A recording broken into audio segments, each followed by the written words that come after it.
Welcome, everyone. Lance Scurv here. I'm inviting you to listen to this podcast episode that we recorded 10 years ago. Yes, 10 years ago. Oh, how time flies. This is my dear friend, Kellie Everts. We've known each other since the early 80s. There's a bit of time that we lost contact with each other, but when we got back in contact with each other, we recorded this segment. And for her, it's too much to list. She's done so many things in her life. She's lived a very colorful life. And many may say she was a little bizarre, but I understood her because I'm bizarre too. So the conversation is a classic conversation that you'll enjoy. And yes, she's dearly departed. I found out recently that she passed away. It hurt my heart because I think she never got a just due, and a lot of people didn't understand her. And coming up, she did have it hard. So she took to me, and I took to her. We used to train together, have long conversations, and it hurt me that she passed away. But that's life. We all have to go that way. It's that mysterious road that we have to travel down. So anyway, I thought I would just repost this. Maybe some of you have heard this before. If you've been around Lance Scurv, the things that I do for a long time. If not, enjoy the conversation. Very intelligent. You know, she lived by her own rules, and some people just thought she was a little off, but I understood her, and she'll never be forgotten. Never, never, never. Good friend of mine. Much love to you. She was the one who got me into some of the adult entertainment activities that I observed and saw.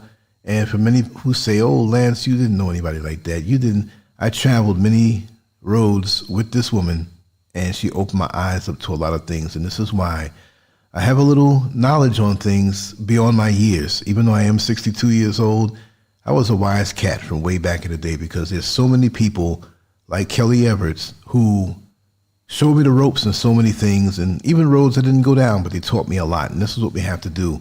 And this is why it's very important to have conversations with real people, the vibration of the real person. You know, people talk and they act up, or they act like they're this and that, and they're clout chasing. Get with some real people and have some real conversations, people who are doing things. Even if it's not something that you're into, learn from them. You can learn from everyone. Thank you, Kellie, for the memories. Thank you for the friendship. And till we meet again. But for everybody else, enjoy. Introducing the boldest man on the net, Lance Scurv. Memories. Hello, Lance. Nice to hear from you. Yes. Getting together again after all these years. Exactly. Kellie, today I'm known as Rasa Von Werder. Yes. And I have several websites. Woman, Thou Art God, which has impacted society quite strongly. It is a 6,000-page University of Mother God Church, it's called. And it took me 3 years and $50,000 to build that website. It's a fabulous website. Yeah, it gets about 1 million hits a year. Wonderful. Yeah, and now I have a brand new website. That one it started 10 years ago, 2004. Now I have a brand new website teaching a brand new subject. I was celibate for 31 years. And now, since the last time I spoke to you, God asked me to quit my celibacy and to do something I have never really done before nor concentrated on. Right. Tell us. And that is to have fun. Okay. Now, so in the quest of having fun, God wanted me to quit celibacy, so I began dating again. And so I'm on a completely new path, a completely new road, and it has brought a new mission into manifestation, which I never expected. And it is a departure from my celibacy life, my life where, you know, it was all carrying the cross of Jesus Christ. See, people don't really know me, Lance. Yes. You know, they don't know who I am. They know the public persona when I was Kellie Everts. They know me as the progenitor of female bodybuilding. Did you know that I was finally given the award as the progenitor, the woman who got female bodybuilding started? Wow. Well, you deserve it. That happened in 2007. I was given the award. You deserve it because who else was there before you? We know it. The world was hoodwinked to not know it. Yes, but now the right. truth is out. You got that right. That's right.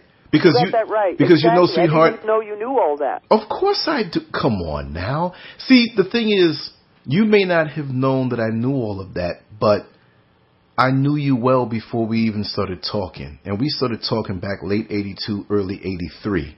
So we go back a long way. But I always showed you respect even before we started talking.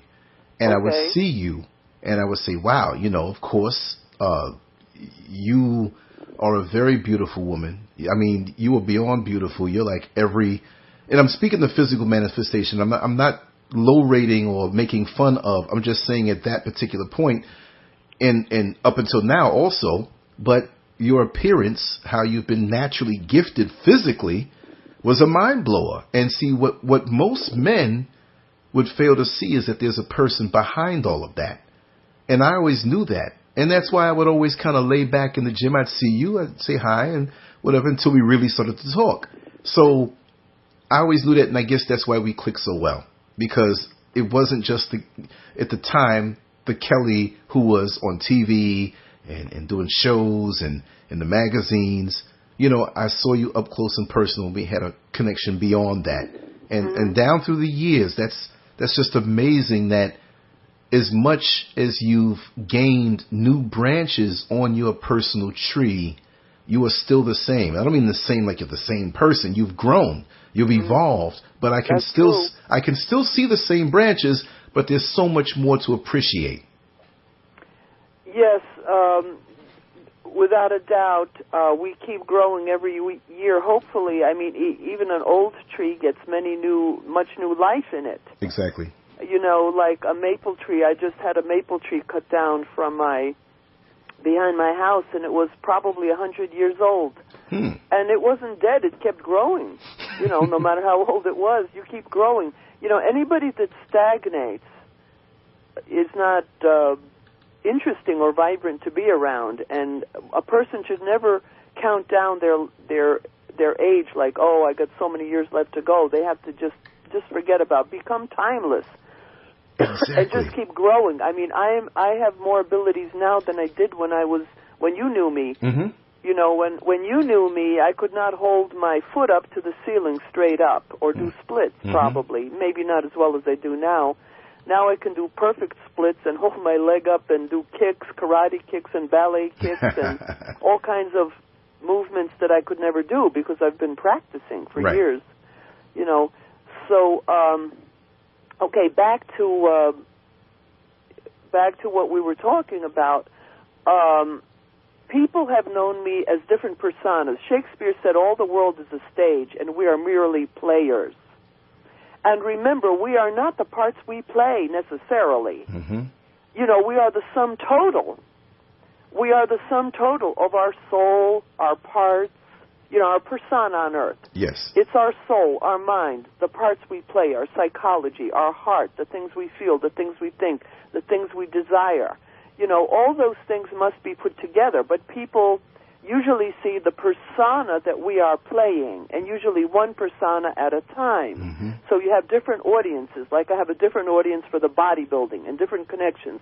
Then I have another audience for the stripping for God. Yes. Then I have another audience for the dominatrix fetish producer, a.k.a. pornographer, you know. Mm-hmm. And people have different ideas and feelings about each thing without necessarily knowing exactly what went on. They don't know the background and they don't know the details of each particular phase of that life. Right. Then I have the life of a minister. Now I am a guru, G-U-R-U, guru. I'm a yoga guru, and I have, you know, you and I have not spoken now, like for 10 years. Exactly. Mind you. Exactly. I mean, we met when you were 19. Yes. We reconnected about 10 years ago. Yes.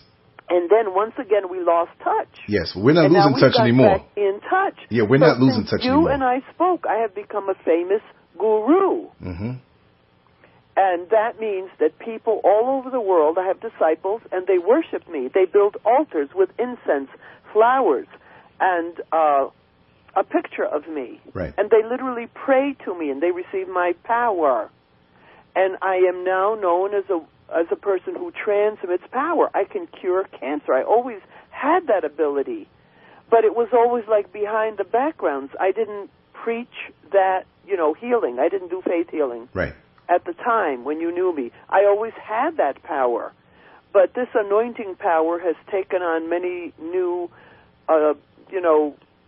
directions. And so it went into the guru thing, and I went from Christian minister to guru. So now my religion at the present time is completely non-denominational. It's Eastern, it's Western, it's all things. Right. And I worship a mother god, and I'm bringing back the mother god religion. So again, you still don't know who I am. Exactly. You knew me, Exactly. from bodybuilding. Right. But I don't know how much else you know about me, and there's probably not a whole lot. Well, see, exactly. It's not a whole lot, but I do have a very good, I can't say starting point, because you've started long before I knew you, but a starting point for me that's very familiar, but I can evolve with you because I've evolved also. So we have a kindred spirit in that we evolve, and we're like explorers, we're like adventurers. Even our conversations after the gym closed, that we would stay up at night and talk in the gym, and yeah, I remember that. I mean, that impacted me. I never forgot those conversations. And you remember? What did we say? We I can't remember them. But you know what? You remembered what I ate. You remember what I was eating. That's right. When I was and you said that before we even started this call. That blew my mind. I mean, that. That's right. Yeah, you were like, yeah, but you're always eating pistachios and tuna fish and protein drinks. Oh, right. I'm like, wait a second. That was 1982, and you remember what I was eating? Yeah. That I remember clearly because you had so much definition. Yes, yeah. And you know what? This is about you, but I'm going to talk about that since you're here with me, and I have a lot of doubters and haters who see one or two pictures that I may have remained, but down through the years, those days you think you're always going to have. I never took as many photos as you did, so I have very few. But if you can explain to people how far I took this thing as far as the look that I had. Oh, yeah, you looked very beautiful. I don't know exactly how you look today, but when I knew you, you were a hottie. Oh, Lord. You were a gorgeous hottie with curly black hair and a perfect body and a perfect face and very well-defined and very vibrant and very energetic. I noticed that your energy is really developed wonderfully well, and you speak so beautifully, and you have such a wonderful vocabulary and a wonderful way of presenting your ideas. And so I can see you've been really reading and educating yourself and speaking well. So I'm very impressed. I'm very pleased with your development, Thank you. just kind of like a mom and a boy, Right. When I met you, you were a boy. Right. And I see you've developed wonderfully well. So it makes me really proud of you. Well, I have to say that you've impressed me. I could not even desire to even want to have a conversation with you if I came at you with bad grades in life. You see? So me knowing, I may not know a lot about what you have done as of recent. And when I say recent, we're talking decades, right? But for you and me, you and I, it's recent because of the connection from so many decades ago. I mean, that was a very long time ago. 30 some odd years, 32, 33 years. So, right. But my proximity to you, it's like a satellite, a planet and its moon. The universe could fly all around us, but we still maintain that, even though you've grown and done so much more. When I speak to you, I'm not saying you have your guard up, but I'm not a total stranger.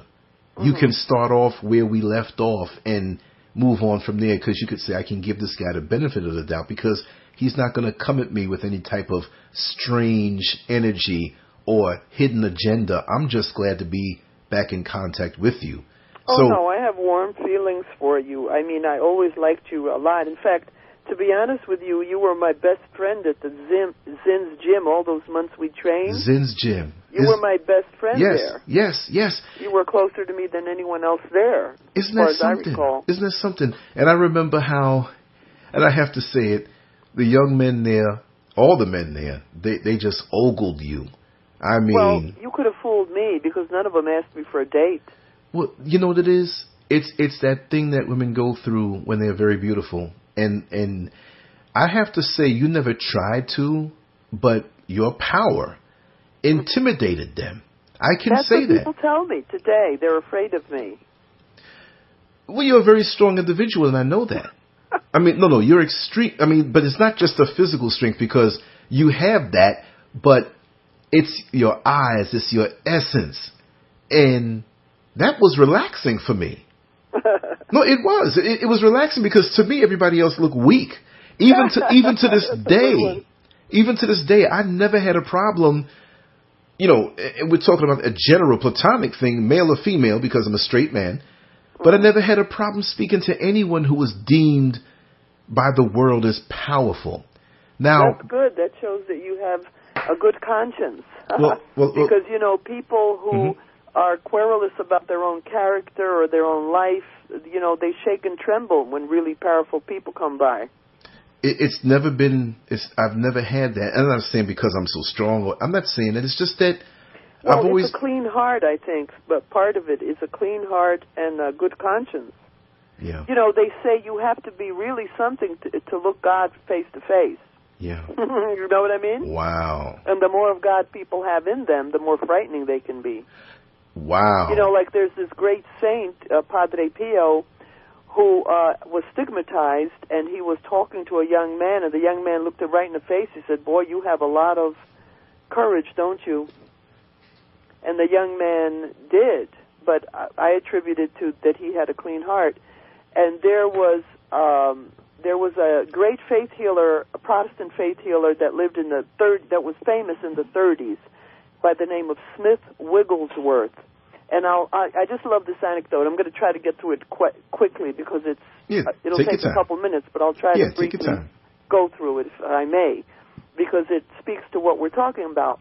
So Smith Wigglesworth was a powerful, powerful faith healer, and he was famous that when he went to a certain church, and when people would show up, the ministerial people, the administrators of the church would be with him in the rectory or the room, the getting ready room, before he went out to faith heal. They would all be standing around, and they were so intimidated by his anointing and his power and his presence that each and every man would leave the room. They would leave the room. They could not stand in his presence. Well, there was this one man in this one church that said, when Smith Wigglesworth comes here, I swear on the Bible that I will not walk out of the room.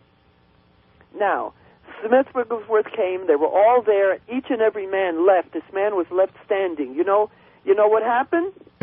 What happened? He did not walk out of the room. He crawled out. Oh, wow. Wow. So, in actuality... That is the presence of a person of God. Yeah. Yeah. That's even worse, though. He didn't walk out. He crawled out. Worse. So he was knocked down even more so than anybody else because they walked out.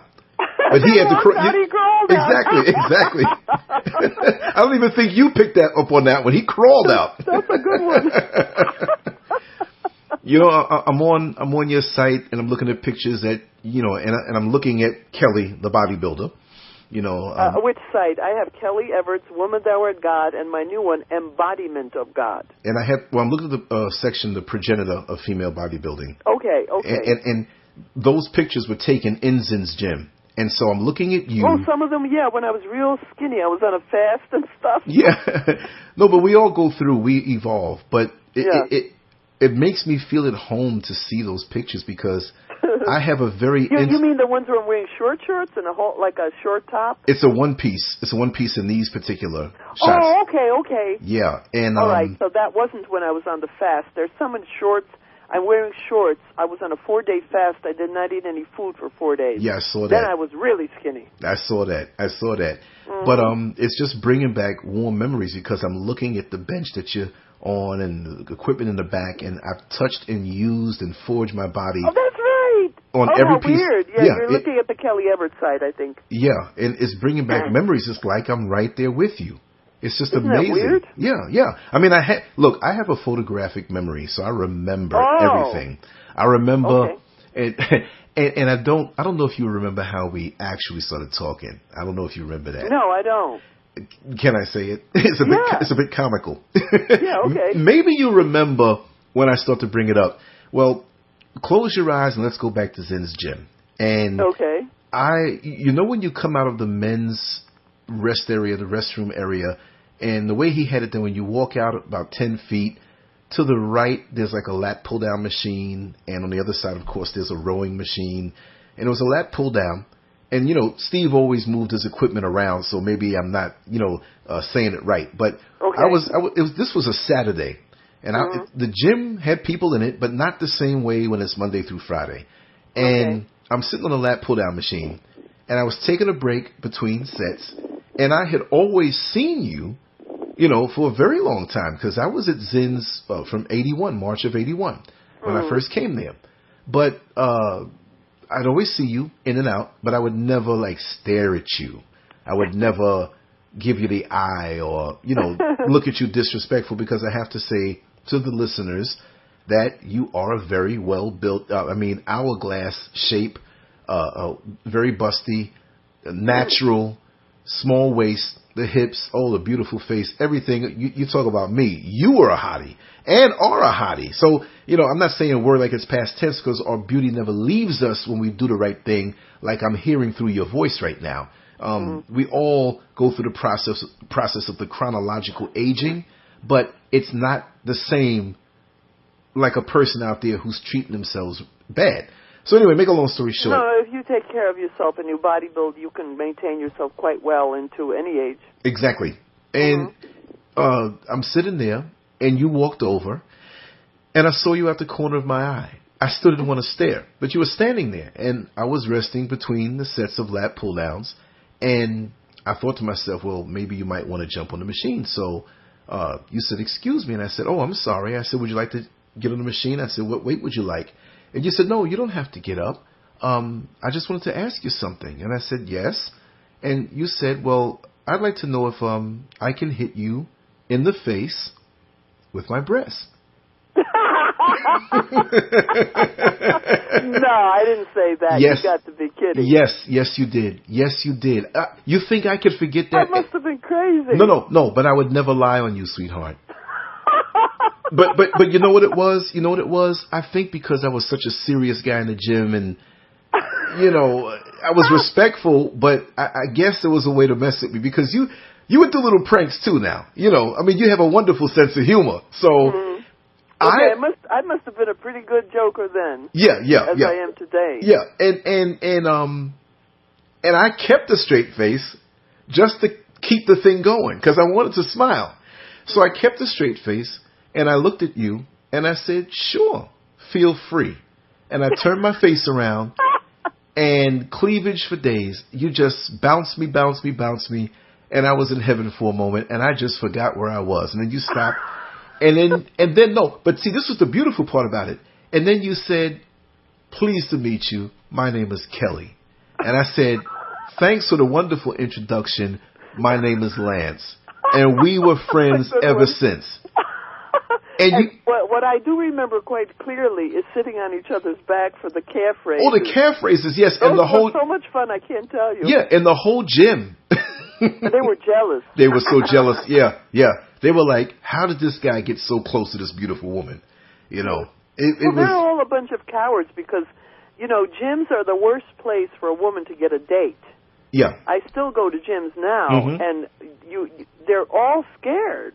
Of women in general, and me in particular. Well, see, you're in a unique position right now to speak to the women of the world with your experiences. And we're not just going to keep this. We're going to have a free-flowing conversation, but we're not just going to keep it at the gym. But since we're there, and you're in a unique position from your work, in entertainment and burlesque and just on TV as a performer. And I'm going to tell you another anecdote that's really wonderful that I never forgot about you.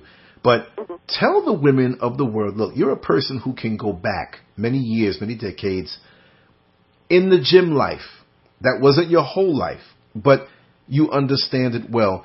Tell a lot of these women who are new to it or who have been there and confused the dynamics of being in the gym around men as a woman. You have a very unique perspective that I don't think anybody could compete with.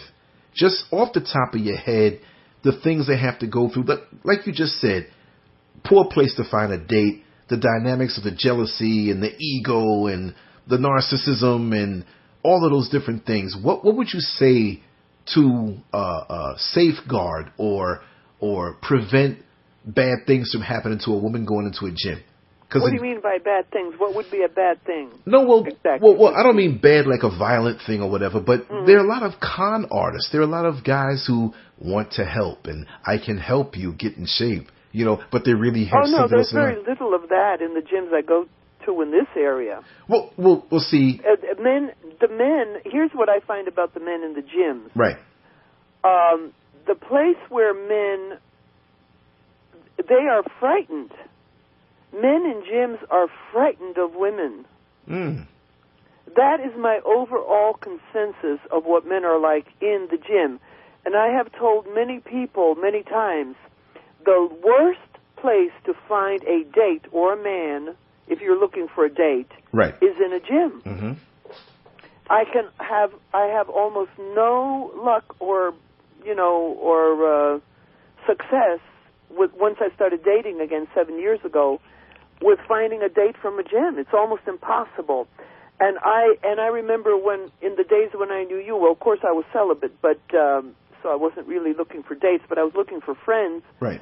I found it very difficult then as well, because in general, the men in the gym, there's two things about them. One, they are sober. They're not drinking. And so when men are sober, they don't have a lot of confidence. Men in general are not confident. Wow. They are portrayed in a way where one would think in the media that they are predators, aggressors, they are confident, they are sure of themselves, and the opposite is true. And never does that present itself more clearly to me than in the gym, where men are supposed to be so macho, so strong, and I find them to be psychologically weak and disappointing. They don't even know how to carry on a conversation with a female in a gym, even when you want them to. And when I have been friends with men in gyms, it's usually I initiated the conversation 9 out of 10 times. Since I can remember, when men are a bit more friendly when they're drunk, when they're drinking, and they even need 2 or 3 drinks to get going. Wow.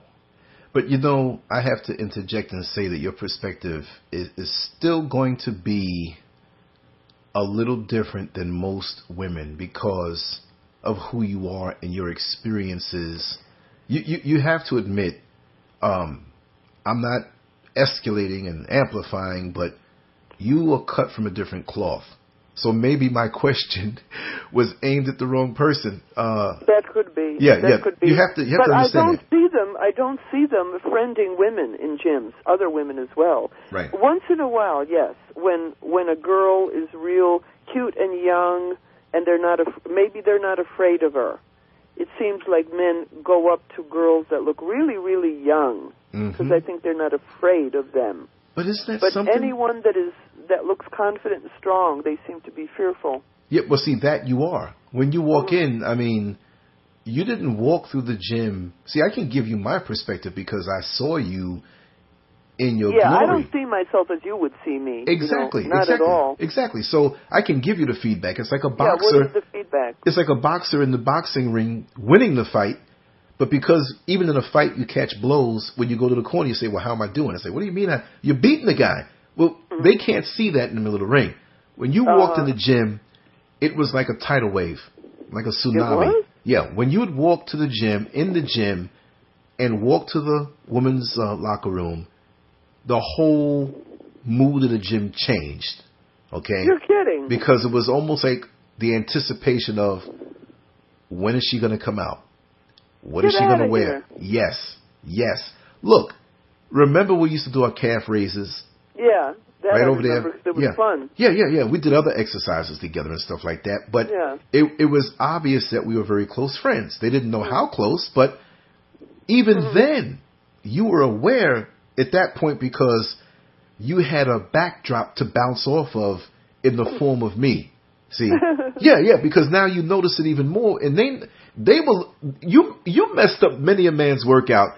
And you know what? They deserve to have it messed up. Because if they were there for the real thing and there to take care of business, it wouldn't get messed up, although they would still notice you. See? And I think that was one of the reasons why we hit it off so well, because you saw that I came in there and I took care of business. I wasn't into the foolishness and the screaming and whatever. I was very serious in my diet. You were sure, very serious. Yeah, for sure. Yeah. I think you were. Were you in contest because you really pushed it? Well, yeah. I won the Natural Teenage Mr. America in '82. Oh, great! And I won the middleweight East Coast. I won. Oh God, I've won several shows, but that was the biggest one. One of the shows I think was in my best condition was the Hercules in Brooklyn. That was in '82, a couple of weeks before. I was in the couples competition.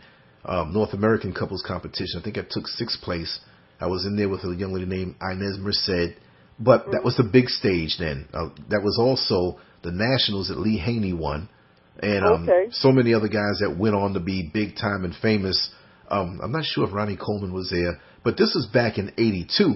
So, for me, And I think also what was different about you was you were completely natural, no drugs. No drugs, sweetheart. No. Okay, that was unusual as well. Yeah. Because everybody since the 60s, I learned later from a guy named Randy Roach, who's writing a total encyclopedia of bodybuilding, and he's written the first installment called Smoke and Mirrors. Wow. He and I became friends, and he talked to me for many, many, many hours about the whole history of bodybuilding. Yes. And he told me that the men started to take drugs in the 60s. 60s, yes. Which shocked me. But, because we all think from those old magazines they're totally natural. No, he said not at all. No. Let me tell you something. That was shocking to me. Even in that time, in the early 80s. See, I came to Zins in March of 81. My first competition was actually January of 1980. So I was in a local gym, the Powerhouse Gym out in Queens. And before I defected, I'll say it that way, I came to Zins. And because I was around the guys that I knew what they were doing, but I psyched myself and said, you know what? I got to keep up with these guys. Naturally. You really worked harder than most of them, I know that. And there was a funny, not with all, because many embraced me, but they understood my stance. And, there were people who came from different gyms and different members who were like, listen, Lance, you need to get into this. You need to do this. You need to do that. And I'm like, no, I'm not doing it. I'm just not doing it because I saw how I can improve myself.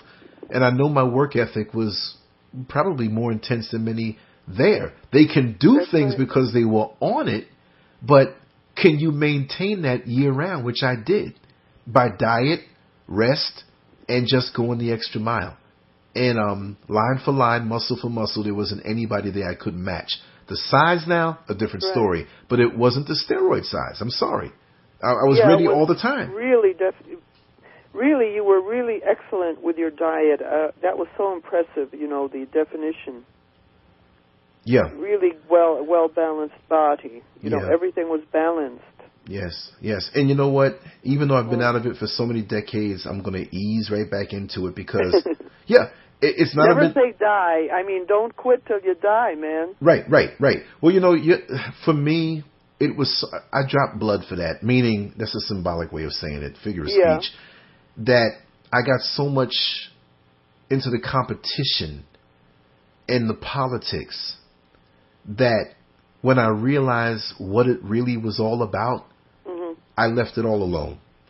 Well, tell me your side, because I find, to be honest with you, people look upon bodybuilding with rose-colored glasses. When I had to write a book on the bodybuilding, and I finally pulled it together and wrote a book. I don't know if you took notice of it, but it came out in, I think it was 2009. It's called The Origin and Decline of Female Bodybuilding. No, but I have to read that.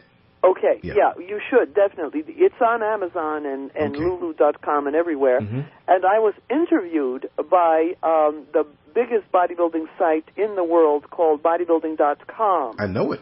I go there. Yeah, Mm-hmm. and there's a big interview of me with about 20 pictures there about the book and about bodybuilding, Great. how it started. Mm-hmm.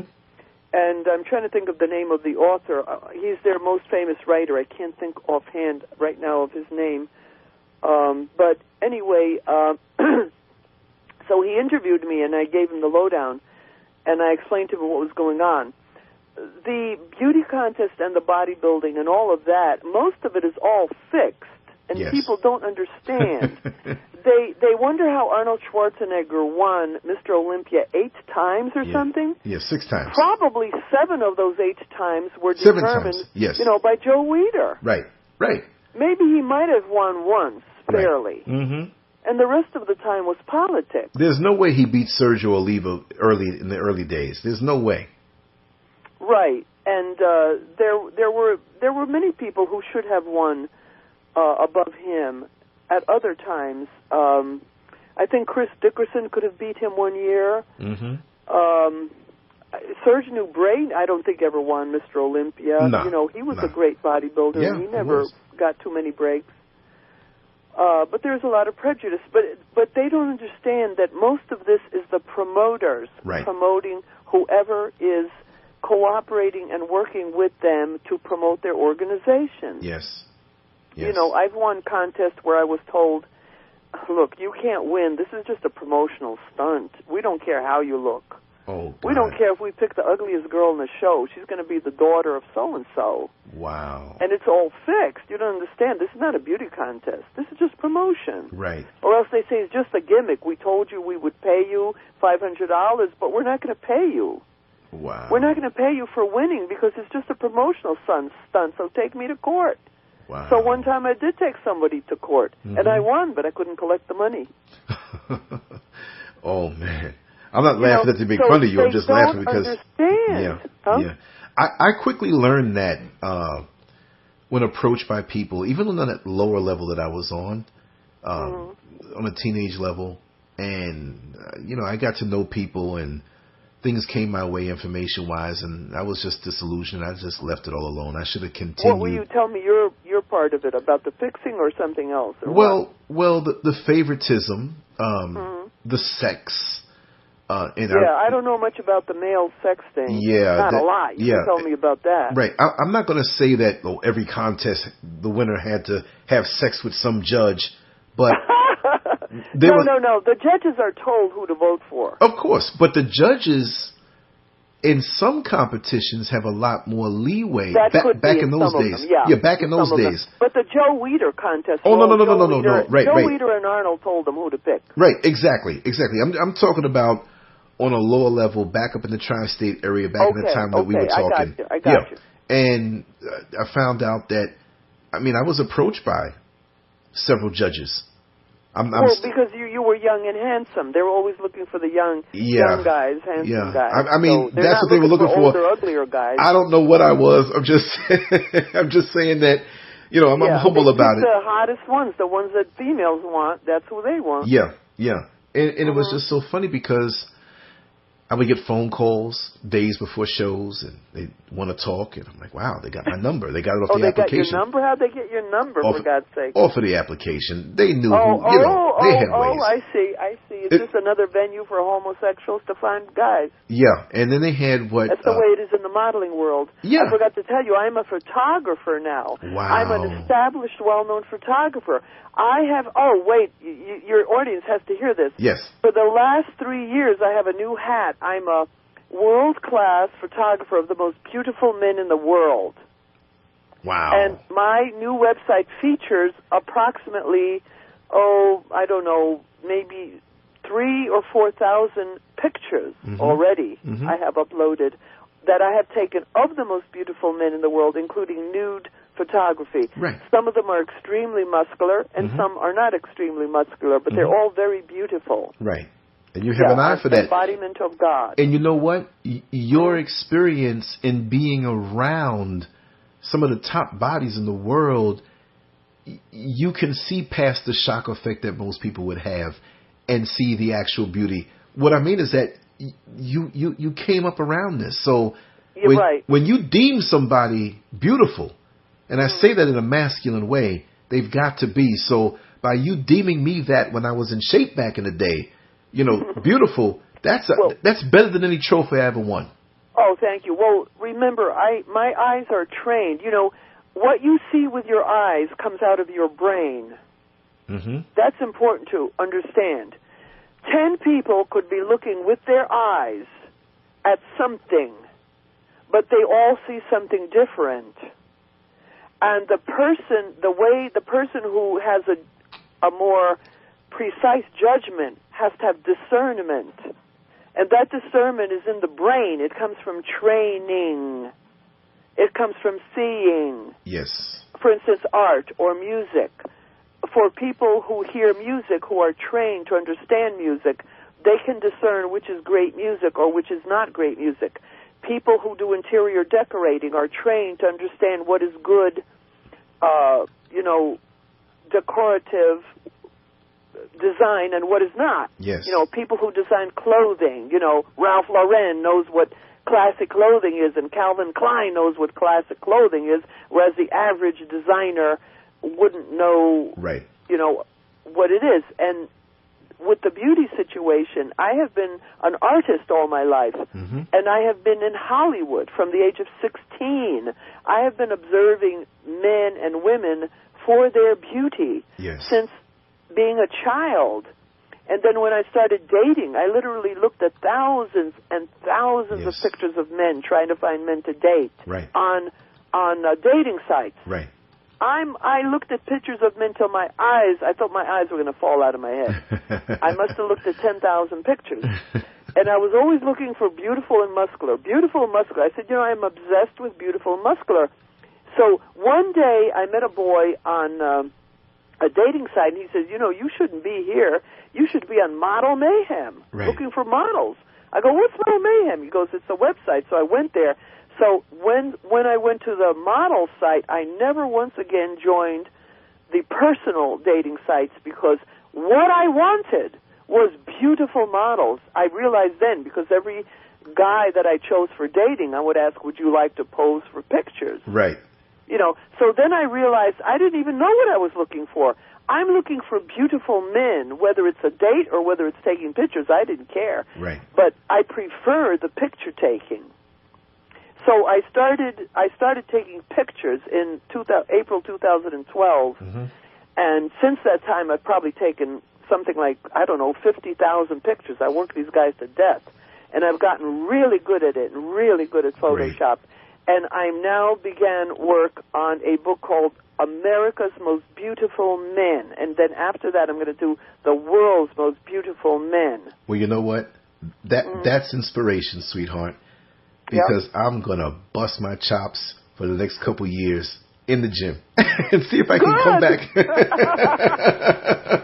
I would love to see how you look. You have to send me some pictures to my website. Yes, definitely. Email, rather. Yeah. No, I'm nothing now. But I look like an ex-football player. Because I'm 253 pounds. Okay. But I've grown. But how tall are you? I'm 5'10". Okay. Now, when I come down in body weight, because I have fat around my stomach, but I am not. Well, you used to weigh about 180 pounds with no fat, 1.5% body fat. Right. But that was at 19, so I won't even be. I don't think I'll ever be under 200 again. So when I train now as a man, because I'm 52 next week, so me talking to you is a birthday present. Happy birthday. Thank you. But I've never abused myself. The only abuse was eating the foods that I couldn't eat for a couple of years, but I've basically been vegan, pescatarian, a vegan who eats fish. And that sits well with me. I was like that for 15 years also. Yeah, and I love it because it feels just right. And I just started to play around with the weights again, and I get results quick. It's like, Oh. it's going to be, and I'll say it like this. I'm always been natural, never going to ever take anything. But when I start hardcore, which I have this next week, completely free, and I'm going to meditate. Before I even jump into the gym, I'm going to go to the beach. I'm going to pray. I'm going to reconnect with the physical. I'm going to stretch. I'm going to let the sun hit me.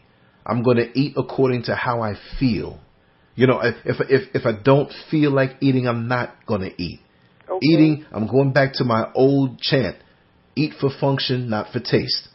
And I'm just going to get back into the old things that worked with some of the new things that I know will work. And I'm going to ease into this thing on a spiritual level.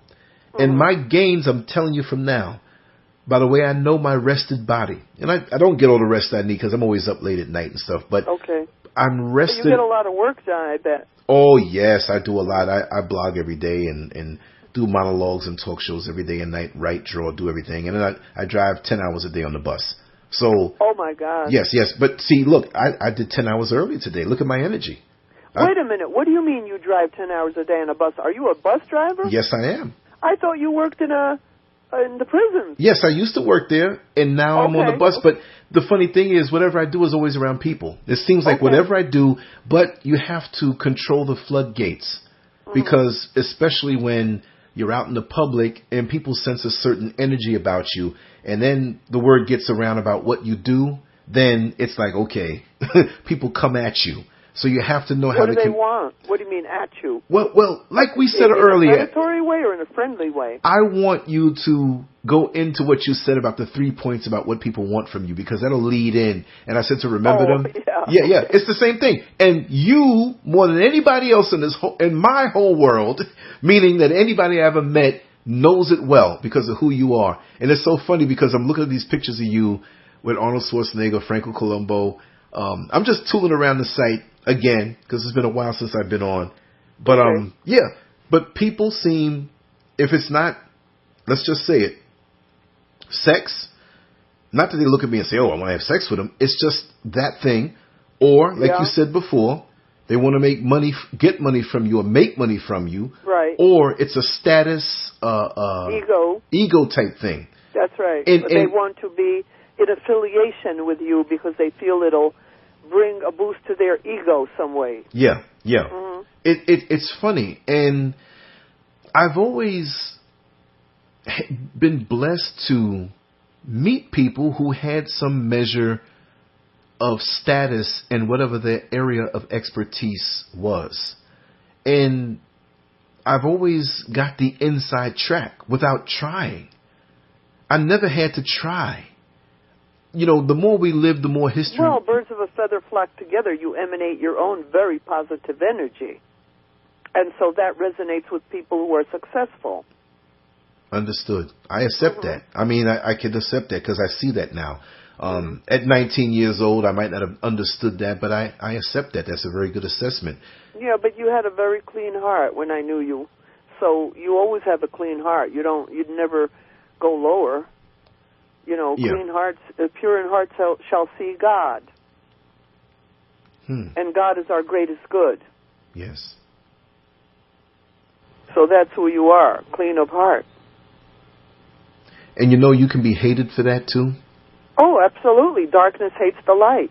And even the darkness could want to get near the light to, how can I say it? Siphon pull it from down. It. Yeah, to get in position to do so.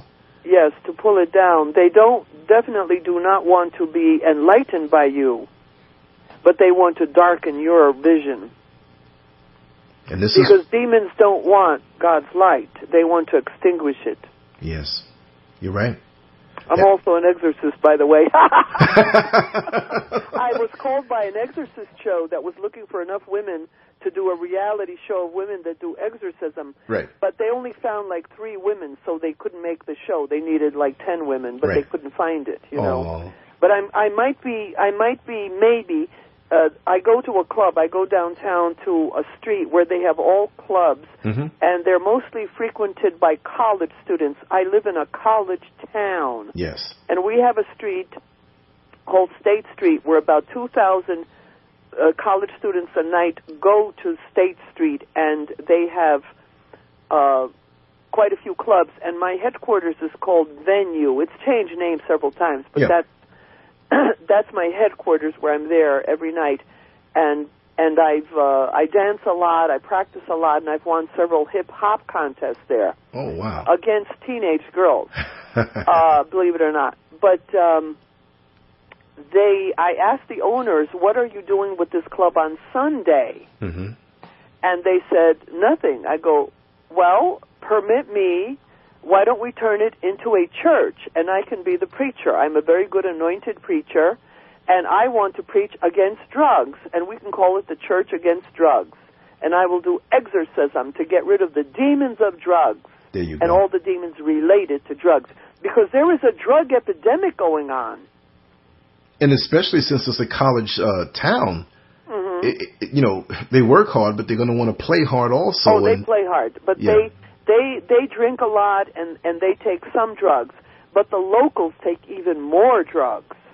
Wow. See, if the college students took as many drugs as the locals, they wouldn't be able to get through school. You're right about half of the locals, young men especially, but women as well. Yes. But I would say it's a little bit more men than women, maybe even 75% more young men on drugs. Mm-hmm. And I've been dating them, so I know they're on drugs.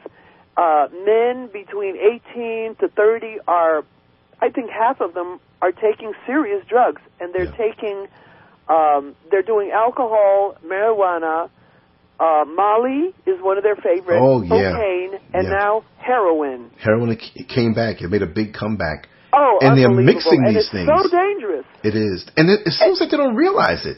And we have this is a small city called Binghamton. We have 3 deaths a week from drugs. 3 deaths a week. And I got involved because everybody I meet almost locally is on drugs. And so I started to get kind of worried, Yeah. So that's why I asked the owner. Now, if the owner said they would consider it strongly, they like the idea, and they're trying to see how they could work it out. Right.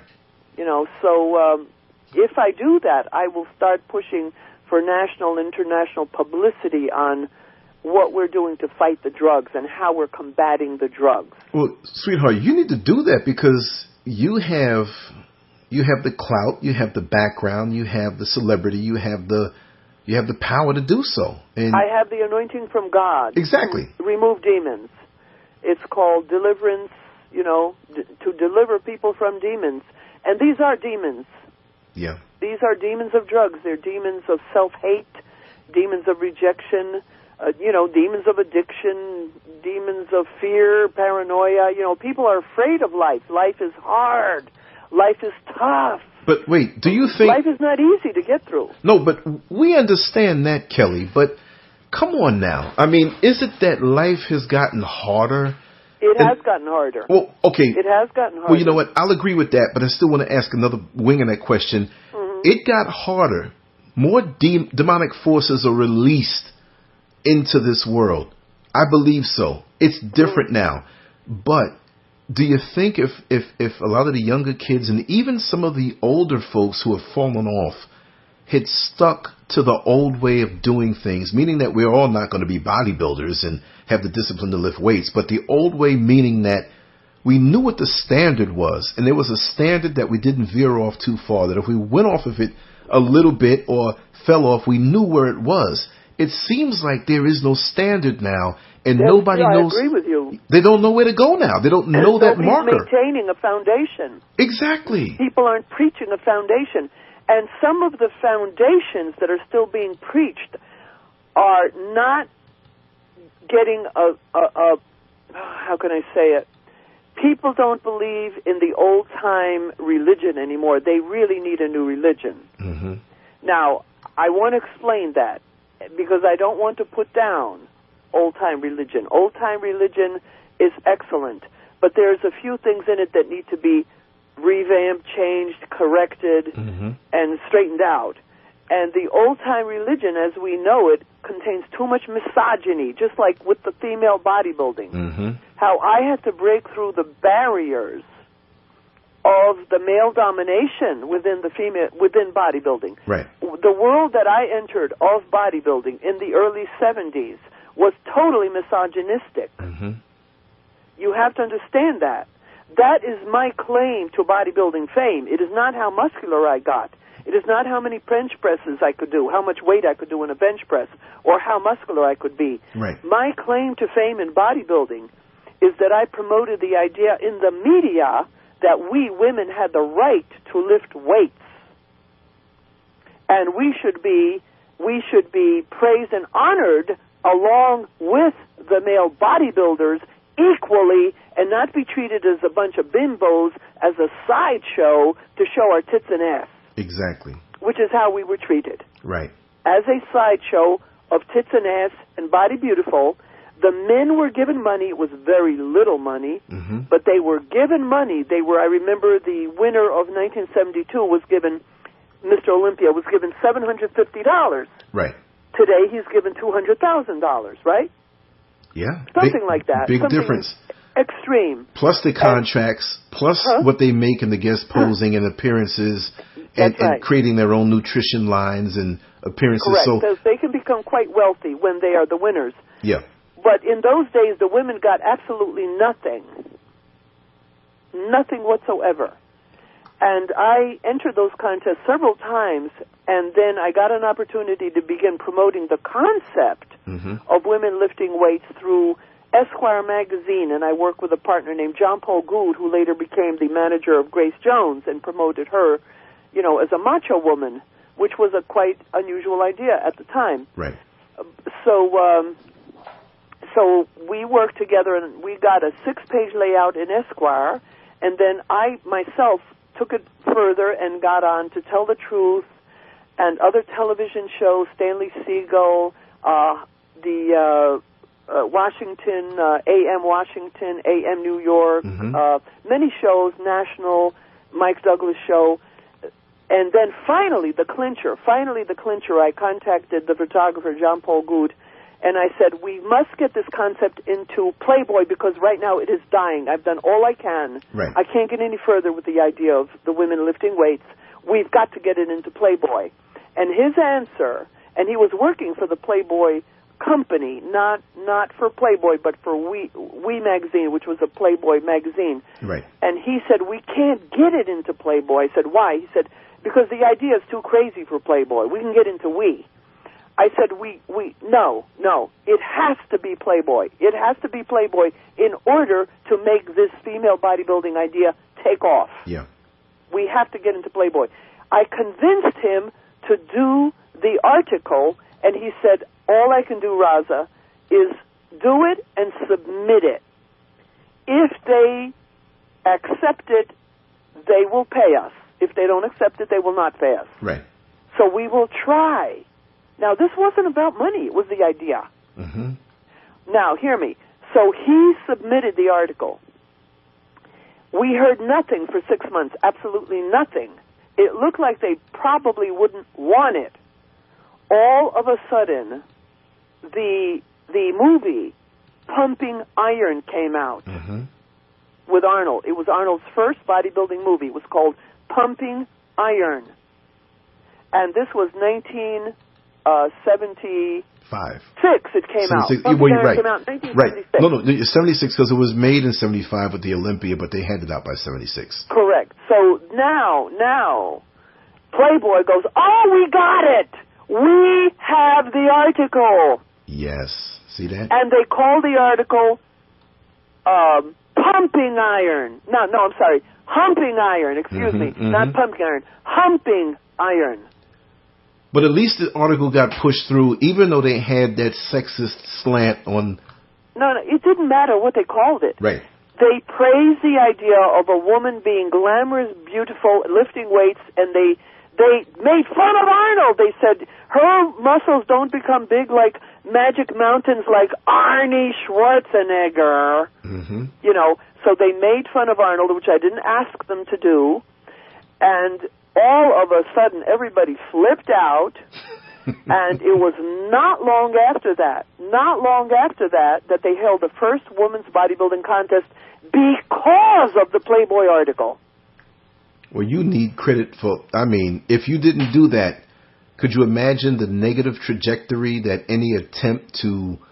There would have been no chance. There would have been no chance. For female bodybuilding to take off. Because timing was everything. For another 10 years, maybe. Right. Timing would have been everything. And then what would it have been if you weren't the one to push this? You know, because... Well, that was the opportunity. You know, they say the time and tide waits for no man. You have to hit it when the tide is right. That's right. I hit it when the tide was right. The forces of God worked with me, and I work with God. I listened to God. I followed my deep impulses to do what had to be done. It got done. You know, I'm an avatar. People believe in me. They believe that I was sent by God to empower women and to help humanity, and I have done so. So that was one of my projects. That was a project. I might add one little anecdote that might interest you about the craziness of bodybuilding. Everybody thinks because I had a slight bit of an affair with Arnold Schwarzenegger that he loves me and I love him. We hated each other. Wow. Tell us the dynamic of that.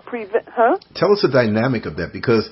Arnold tried to prevent me from getting, and he almost succeeded in preventing me from getting credit for getting female bodybuilding going. He tried in every which way that there was to prevent me. But in the end, I prevailed because, you know, no lie can live forever. Right, right. See, now, Arnold was not my type. I liked Franco Columbo. Mm-hmm. He was my type. And in 1972, I appeared at a show with Arnold and Franco at the Brooklyn Academy of Music, and I knew Franco would be there, and I liked him, so I bought a magazine with him on the cover, walked up to him and asked him to sign it. Right. And I bent over to show him the magazine and asked him to sign it. Arnold was sitting next to him on the left. I didn't even notice Arnold.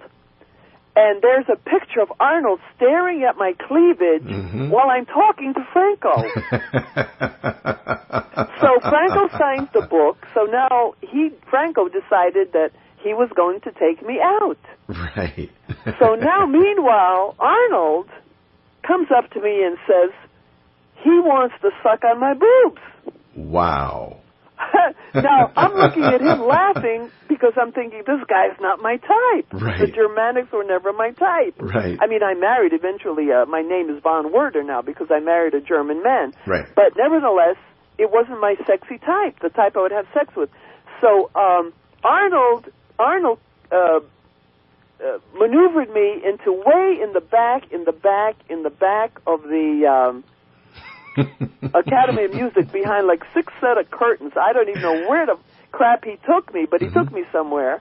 And the next thing you know, we're doing an act of sex with Arnold on his knees. Okay. And now this is going on for like 5 minutes and whatever. To put it bluntly, I'll tell you what, the man was very magnetic. It was almost like he was a magician or a hypnotist. And when he said, we're going back here, I started to go with him. It was like I was in a trance. Exactly. Even though he wasn't my type. He has a very powerful willpower. Yeah. You can feel the energy. It's unreal. Yeah. So he had me maneuvered way into the back there. And I was like, is this a joke or what am I doing? You know? And all of a sudden, somebody comes by, and it was a big, huge black guy. He comes by and he sees us. Right. And he disappears. Here comes Franco back to the back where we're doing something back there. And Franco goes, Kellie, Arnold, what are you doing? I thought you were my girlfriend, Kellie. Oh, wow. And I go, huh? I go, well, I can be both of your girlfriends. There you go. and Arnold says, no! Right. Arnold's ego. He had the willpower but he has a huge ego.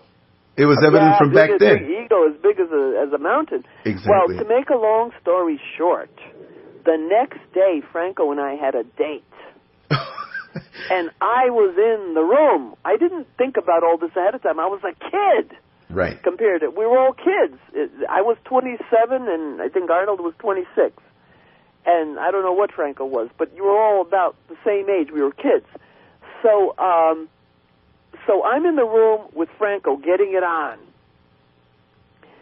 So tit for tat, who comes into the room in the middle of the act? Ooh, Arnold. Oh, my God. On purpose. Wow. You see what I mean? Okay, so now Franco and I had a couple of more dates, and then I kind of called it off because he stood me up because he went off. I'm very sensitive with dates. He took off. He stood me up to have some dinner with Arnold with some lady's house, and I got very pissed off, and I broke off our friendship because I was angry.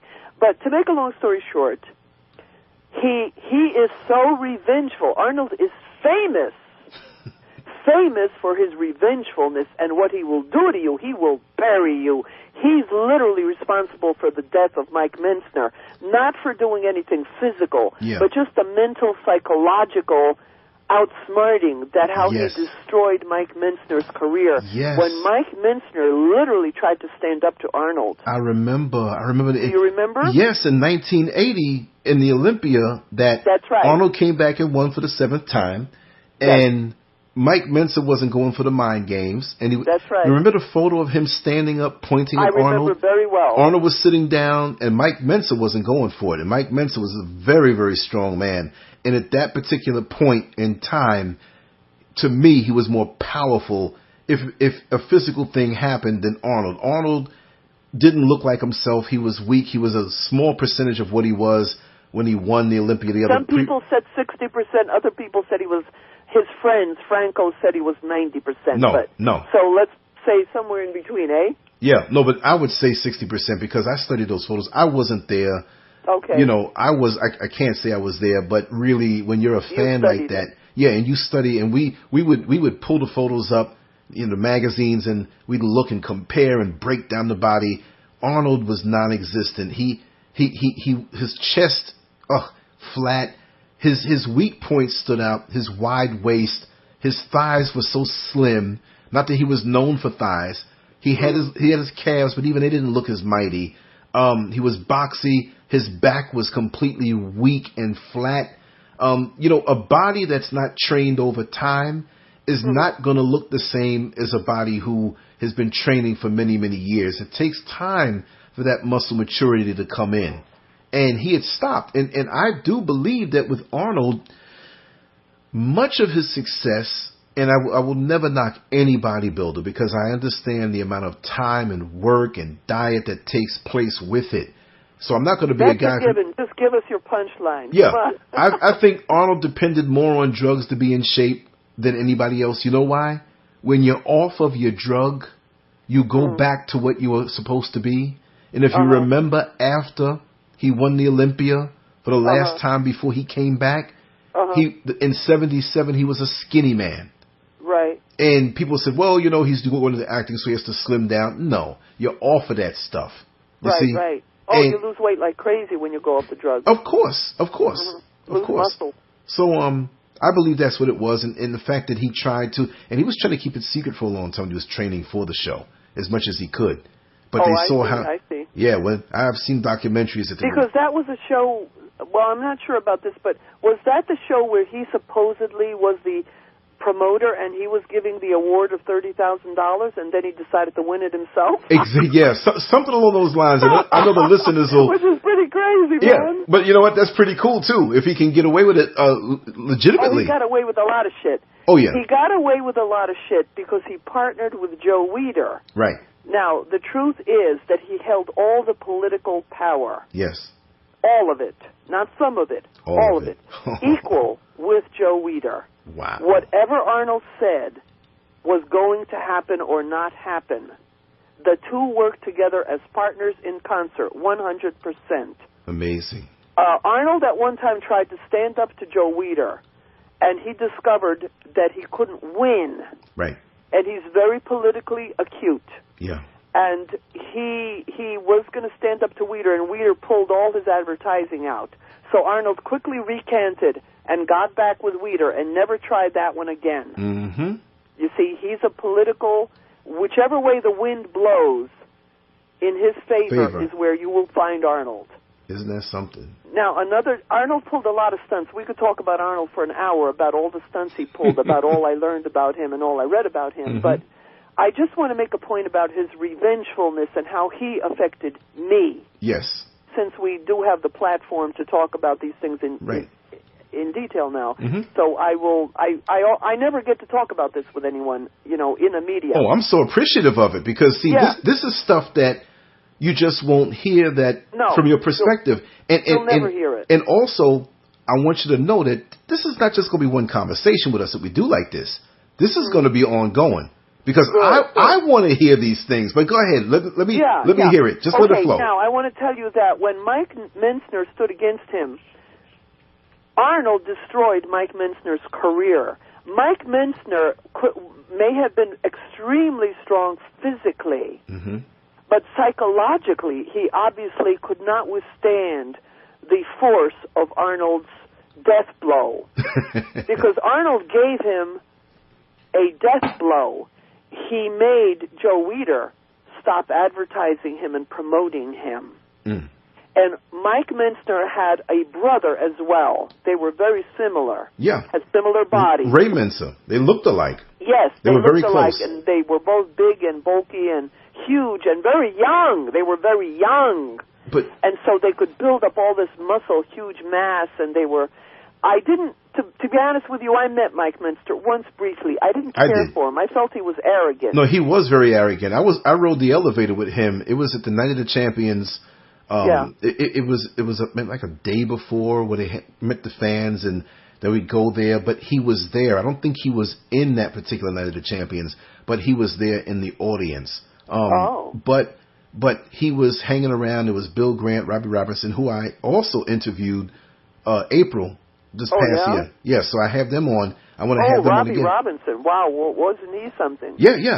We spoke for about 2.5 hours. Same platform right here. Right. And so that was a joy for me. So everything is coming around full circle.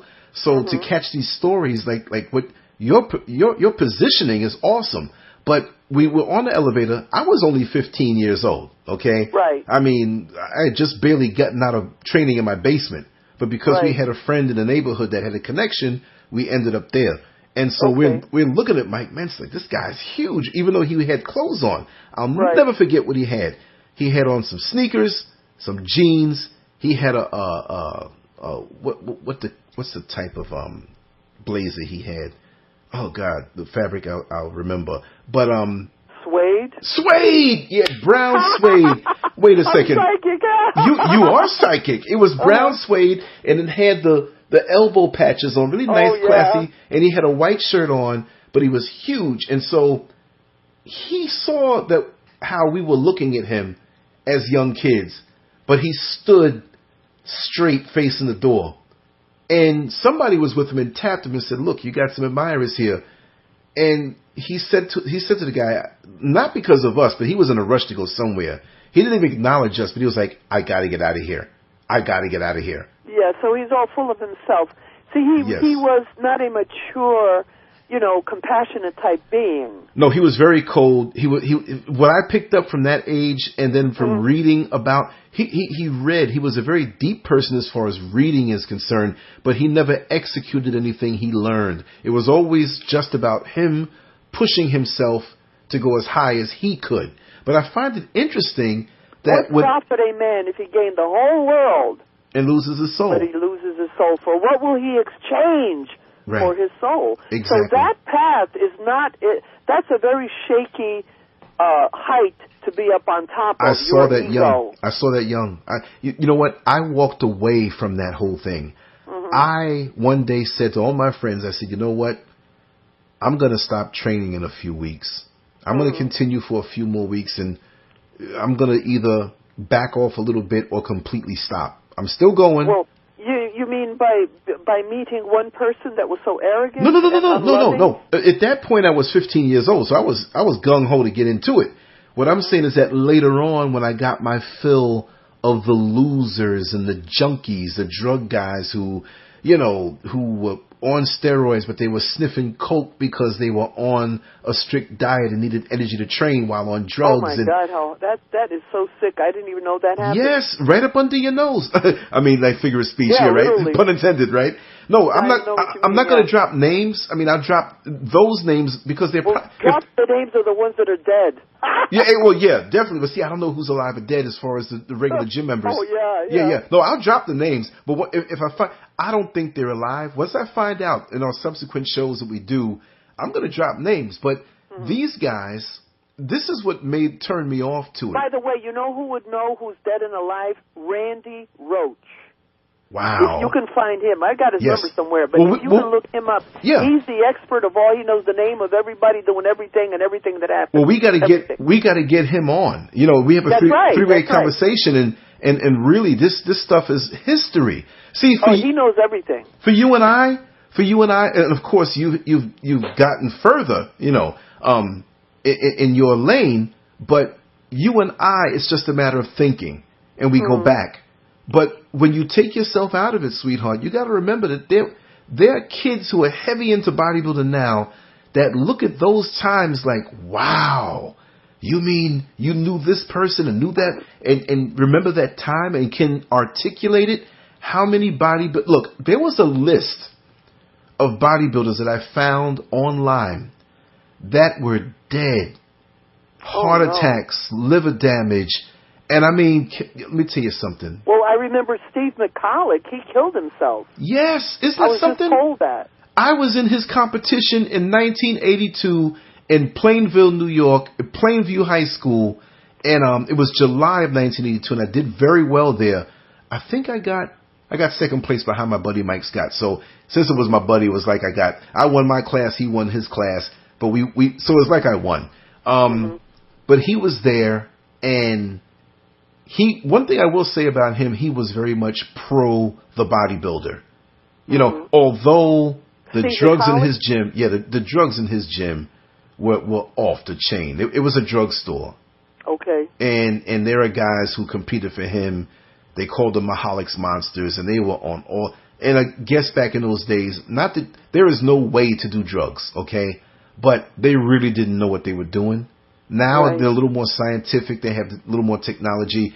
And what these guys are doing now is really off the chain. And I feel sorry for these poor young guys who are really trying hard to get that way. Well, no, this is impossible. It's the drugs. It's the drugs. Exactly. The drugs. Exactly. And these are deadly drugs. Very much. And they're not looking at the damage that it's doing in their internal organs. So for me to be my age and people see me, they say, man, what do you do to get in that kind of shape? And I'm like, what do you mean?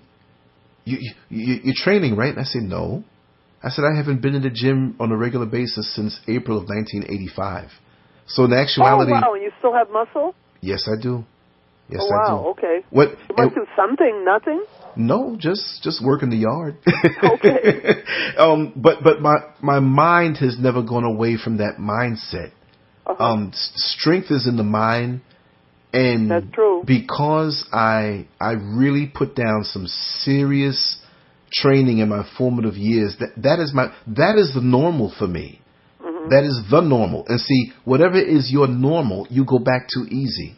See, okay. If my formative years were eating donuts and drinking soda and eating potato chips, then at this age, I wouldn't have that foundation that when I touch a weight or do a little exercise or something, I'm not saying I blow up like these monsters, but you see it. See? And so that's why I'm going to just make that a regular part of my life and not even put weight on it as far as like saying, oh, I have to get to this and that. No. I'm just going to do it, and it's just going to happen the way it did the first time. So, great. Yeah. Well, see, my thing is that with these young guys, they have the eye of the tiger, and you can see them training so hard, and you can see the focus and the drive, and they're going to be a world beater. And a lot of them look good. And I could see when a lot of them, especially on my bus, down through the years of driving, you see them, and they're a little smooth, no definition, really small. They naturally get a little bigger. And then you see them again after 6 months, and they're just off the chain. And it's like, Oh, they ballooned up into monsters. Yes, and you know exactly what it is. And they're looking at you like this is something that is unique to them. And I think about... They don't realize how obvious they are to a trained eye. Yeah, see, they don't understand. See, to them, I'm just an older guy who's a bus driver. I don't have... right. So they think, and I don't really talk with a lot of people unless I know them, but one or two that I've talked to, they refused to believe my background, that I had a chance to rub shoulders with people through Zins and through the competitions and, you know, regional greats and even professional greats. And they're like, huh? And when I told a few of them, I said, yeah, I interviewed Robbie Robertson the other day and Bill Grant and, you know, this one and that one. And I knew this when I met that one. Do they know their names? They don't even know their names. But yeah, when they don't even know their but names. when they go and Google Arnold. it, when they go and Google it, they're like, oh my God, these guys. And everything is based off of Arnold. It's like, right, we everything saw, is Arnold. We saw the picture of Arnold with Robbie Robinson, Bill Grant, Robbie. So you need them to validate, but then that's how the young mind thinks. So well, people just go for the fame. It's fame. Everything is fame. There's not always much substance to it, but the fame, you know, empty fame. Sometimes they're all baffled by it. They're maybe not. That's not the right word. They're blown over by it. Well, see. But let me finish my point, yes, please. Yes. It was about the revengefulness of Arnold. Yes. So Mike Minster, after Mike Minster stood up to Arnold, you know, Arnold hit him, I told you, with a death blow. And Arnold ended Mike Minster's career because Arnold controlled Joe Weider. Yes. And vice versa. The two worked off each other. They were equals. And he disappeared. Mike Minster and Ray Minster both disappeared from the Weider magazines. Their advertisement, articles, endorsements, everything of them disappeared from the magazines. Mike, I know for sure, and I'm not even sure about his brother. His brother might have died as well. No, his brother died a week after in the same apartment. Okay, there you go. He started drinking, Randy Roach tells me. Mike Minster and his brother both started drinking. Wow. You see, they did not have the guts to take adversity. Yeah. See, you need God when adversity comes your way. Yes. You need the grace of God, the strength of God to get you through the tunnels, the pits. And some people, see, they only work for the things of the world. And their whole life, their ego, their identity is based on what they have of the world. Right. That's right. And when their world crumbles, they crumble. That's what I feel happened to Mike Minster and his brother. They couldn't take it. They couldn't take the failure of their lives, and they basically committed suicide by drinking. Yes. Because I pieced this together from listening to Randy Roach's account. Yes. Okay, now there's another guy that tried to stand up to Arnold, and that was Frank Zane. And Arnold was interviewing him for something, and Frank Zane said, "Hey, remember the time I beat you for Mr. Universe?" or some crap like that. Yes. Yeah, so Arnold I'll never forget fixed his ass, and he had a life, though, with his wife, Christina Zane, and they had a wonderful complex of their own. I don't know where it's at now. Zane Haven. Huh? Zane there Haven. You go. So they had a life. He had a life. You see, Mike Minster didn't have a life other than Joe Weider's platform. Right. So he couldn't destroy Frank Zane, but I don't think Frank Zane was given permission to compete again in any Weider contest just because of that funny little statement. Well, he did, but he didn't see Arnold? any success because Arnold had asked him, "How does it feel?" Arnold was interviewing Frank Zane after he won the Olympia, I think it was in '79. And because Zane won it in 77, 78, and 79. Franco Columbu won it in 76. And Arnold won his last one before he came back in 75. Okay? So this was after the 79 Mr. Olympia, and they had the TV hookup and everything. And so Arnold was like, well, how does this feel? You won it for a third time. And basically, I can't say it exactly, but Frank Zane, well, it feels almost as good as beating you back in some previous contest. And this is live on national TV. How do you upstage Arnold like that?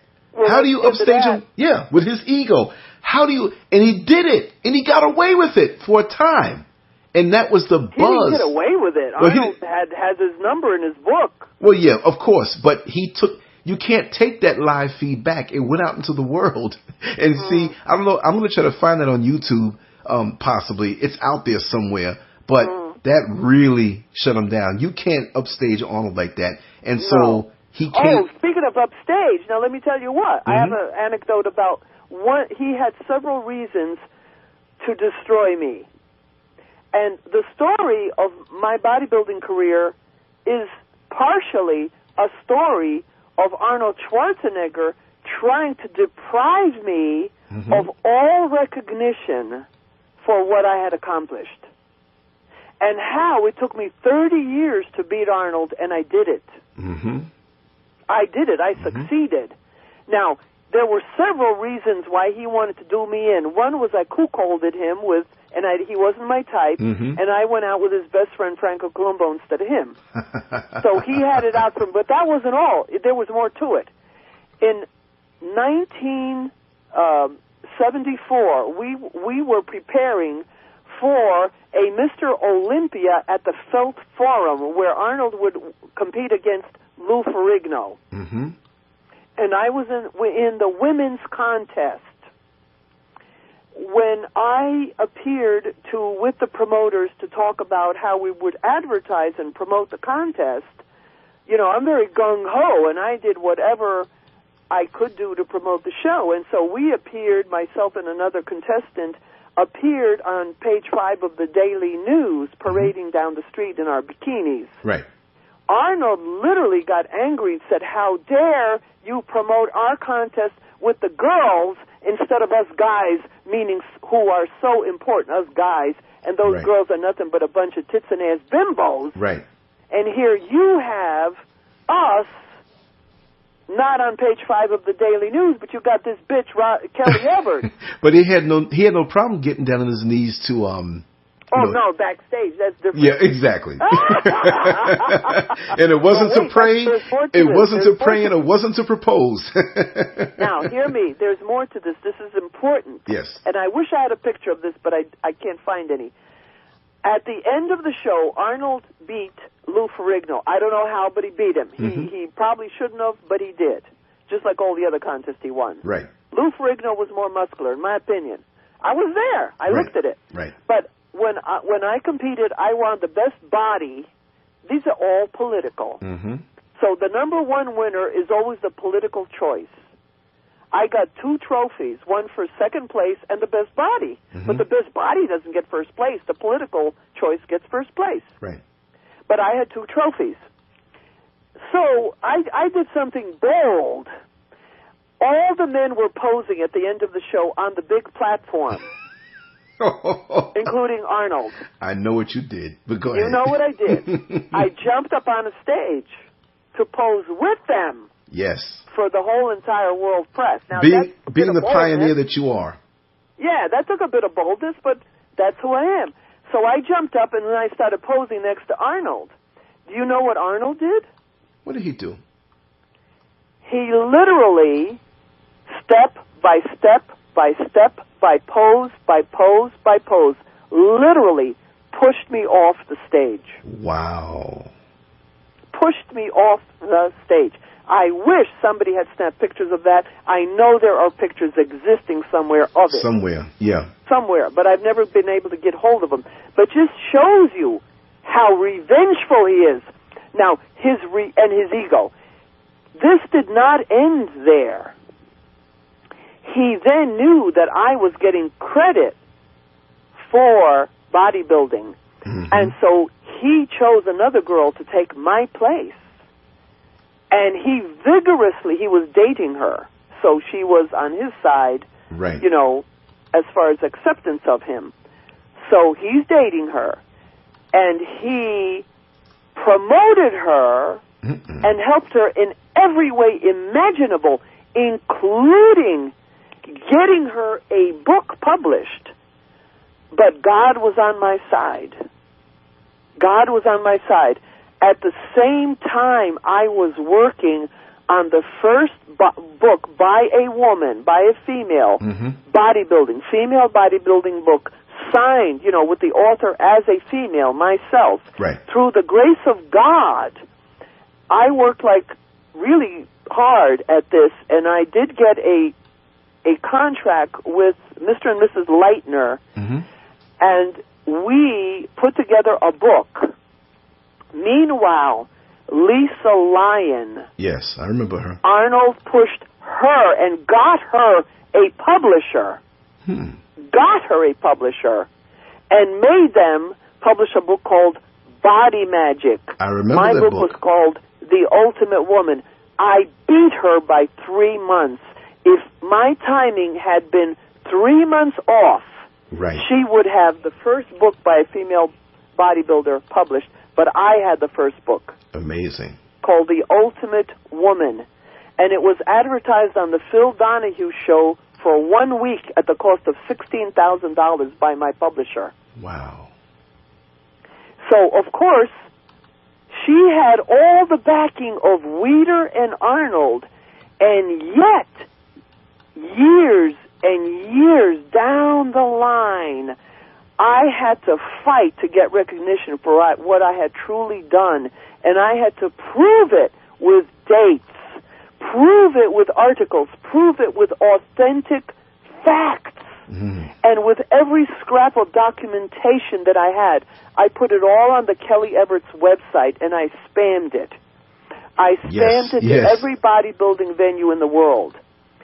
And then Doug Going was in partnership with Dan Lurie, and for a short time, here was a window. Yeah. For a short time, they revamped Muscle Training Illustrated. Yes, I remember. For a short time, Dan Lurie was back in bodybuilding. Yes, yes. And Doug Going was helping him run it. Scott Epstein, remember him? Not really. Scott But Epstein. I know he was around, but I didn't meet him. Yeah. But it was at that time that my documented history came to the ears of Doug and Dan Lurie. Beautiful. If I had not caught the timing of it right then and there, it would have been gone forever. You've been wiped out. Timing is Wiped everything. out. And The you didn't memory have of the me would internet. have never gotten, huh? We didn't have the internet then. You see, also. So No, we didn't. The beauty it of was it. it was not as strong. We had it, but it wasn't powerful. Right. 2007 is when this. Oh, okay, right. Okay, I'm thinking back further. 2000. I was working on this since 2005, 2005. The Kellie Everts site was on, the story was on, and then I was spamming for like a year or 2 years, writing article after article after article. Why is Lisa Lyon getting credit? Why are they asking who started women's bodybuilding? Here's the authentication. They're saying, was it Rachel McClish or was it Lisa Lyon? And then they're saying, oh, yeah, there was this one girl, but she was nothing but tits and ass. Her name was Kellie Everts. They were insulting me in Weider magazines. And then, mind you, here's another thing. I entered the Miss Olympia contest. When I first came out, Harold Poole, the first black Mr. America. I know him. He's my buddy. And He passed away, though. What's the other's name? The other guy's name? Mike Katz. Yeah, from Connecticut. Mike Katz both said, oh, let's pick number one. My number was number one. Number one is good. Right. And there were two women there, Frank Zane's wife Christine. and Mike Minster's girlfriend. Kathy Gelfo. Yes, and they kept, good memory. Oh, they yes. were staring at me and saying, oh, she's got stretch marks. Let's mark her down. Oh, please. The cattiness. Yes. The cattiness. Now, the two guys, which I just told you, they wanted to give me high points. I heard them talking. We were right by them. We were standing right in front of them.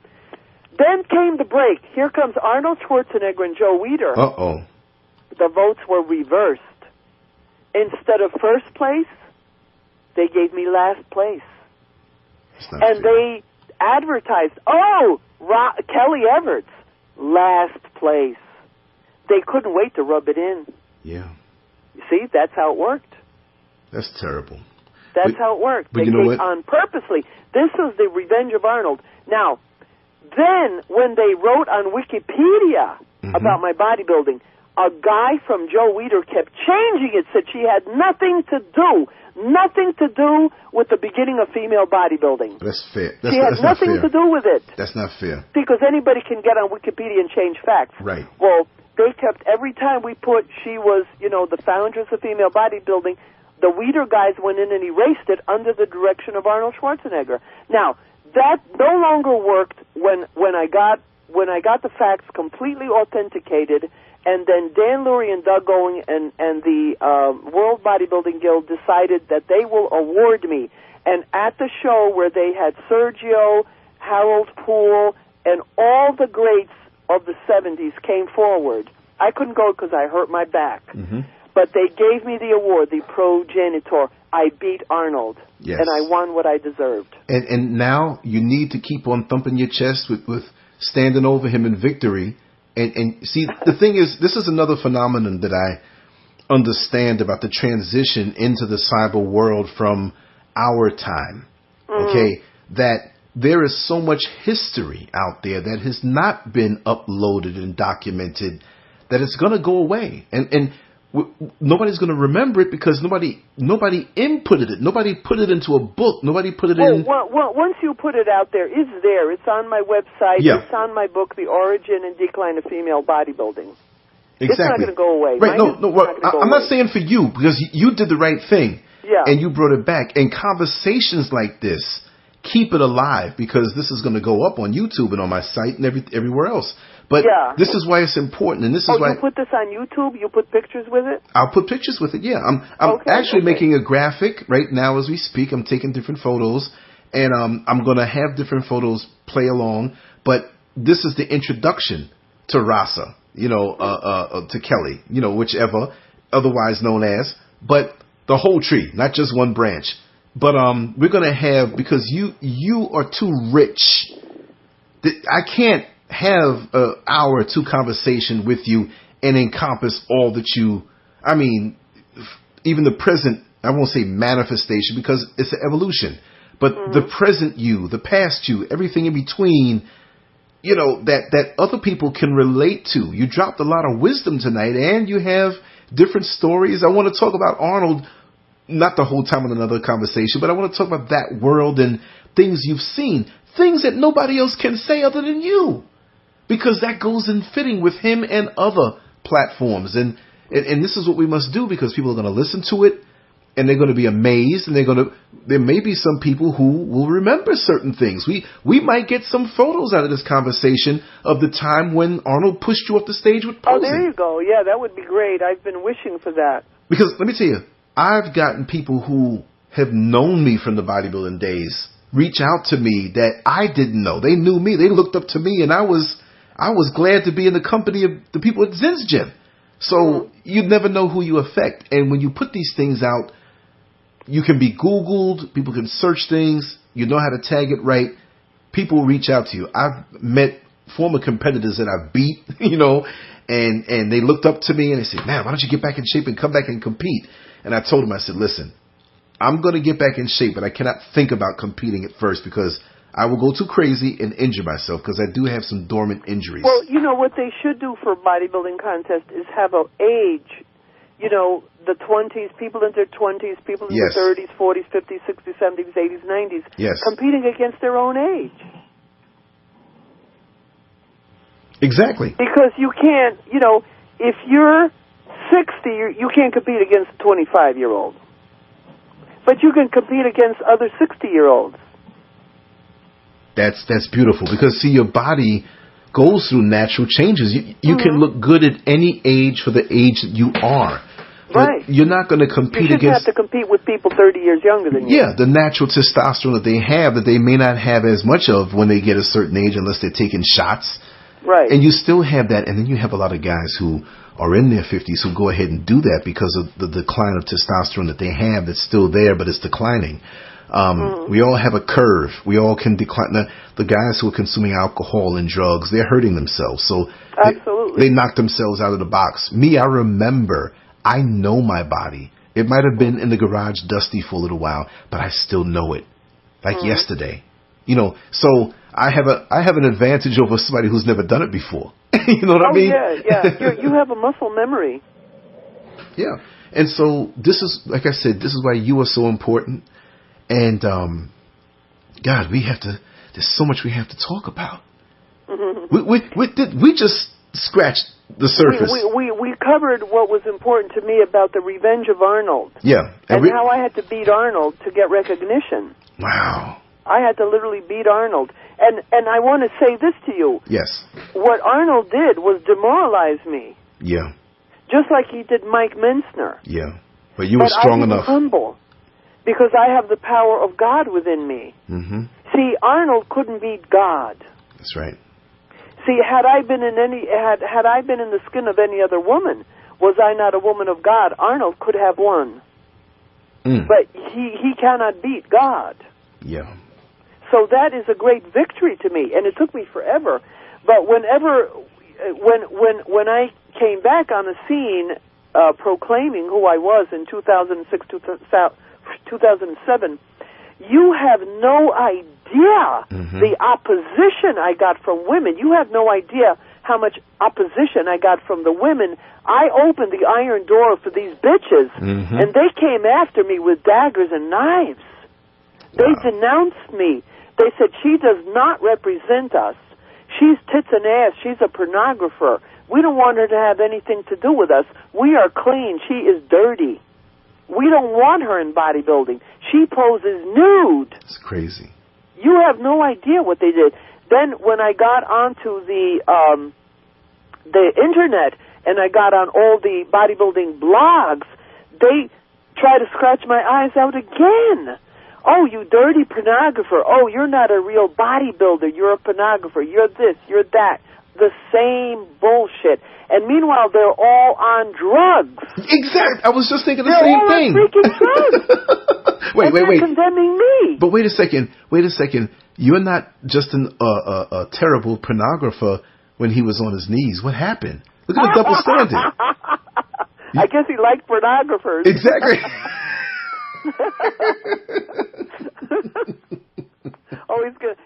Arnold, the revenge of Arnold. Let's see him come after us. But he has no, he's not going to do shit to me. I mean, I have transcended him so far, it's not even funny. Exactly. Well, when I was at his mercy within the bodybuilding sphere where he had control. He doesn't control the whole world, thank God. Exactly.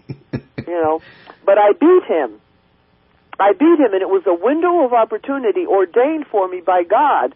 Just like I got the female bodybuilding going, the recognition was phase 2. Excuse me, you're going to have more mountains to climb. Now they're going to erase you off the history of female bodybuilding because they don't need you anymore. All these bitches, you got them through the door, but they're going to just throw dust and sand in your face and call you a dirty pornographer and she poses nude. We don't want them. You know how God revenged on these bitches?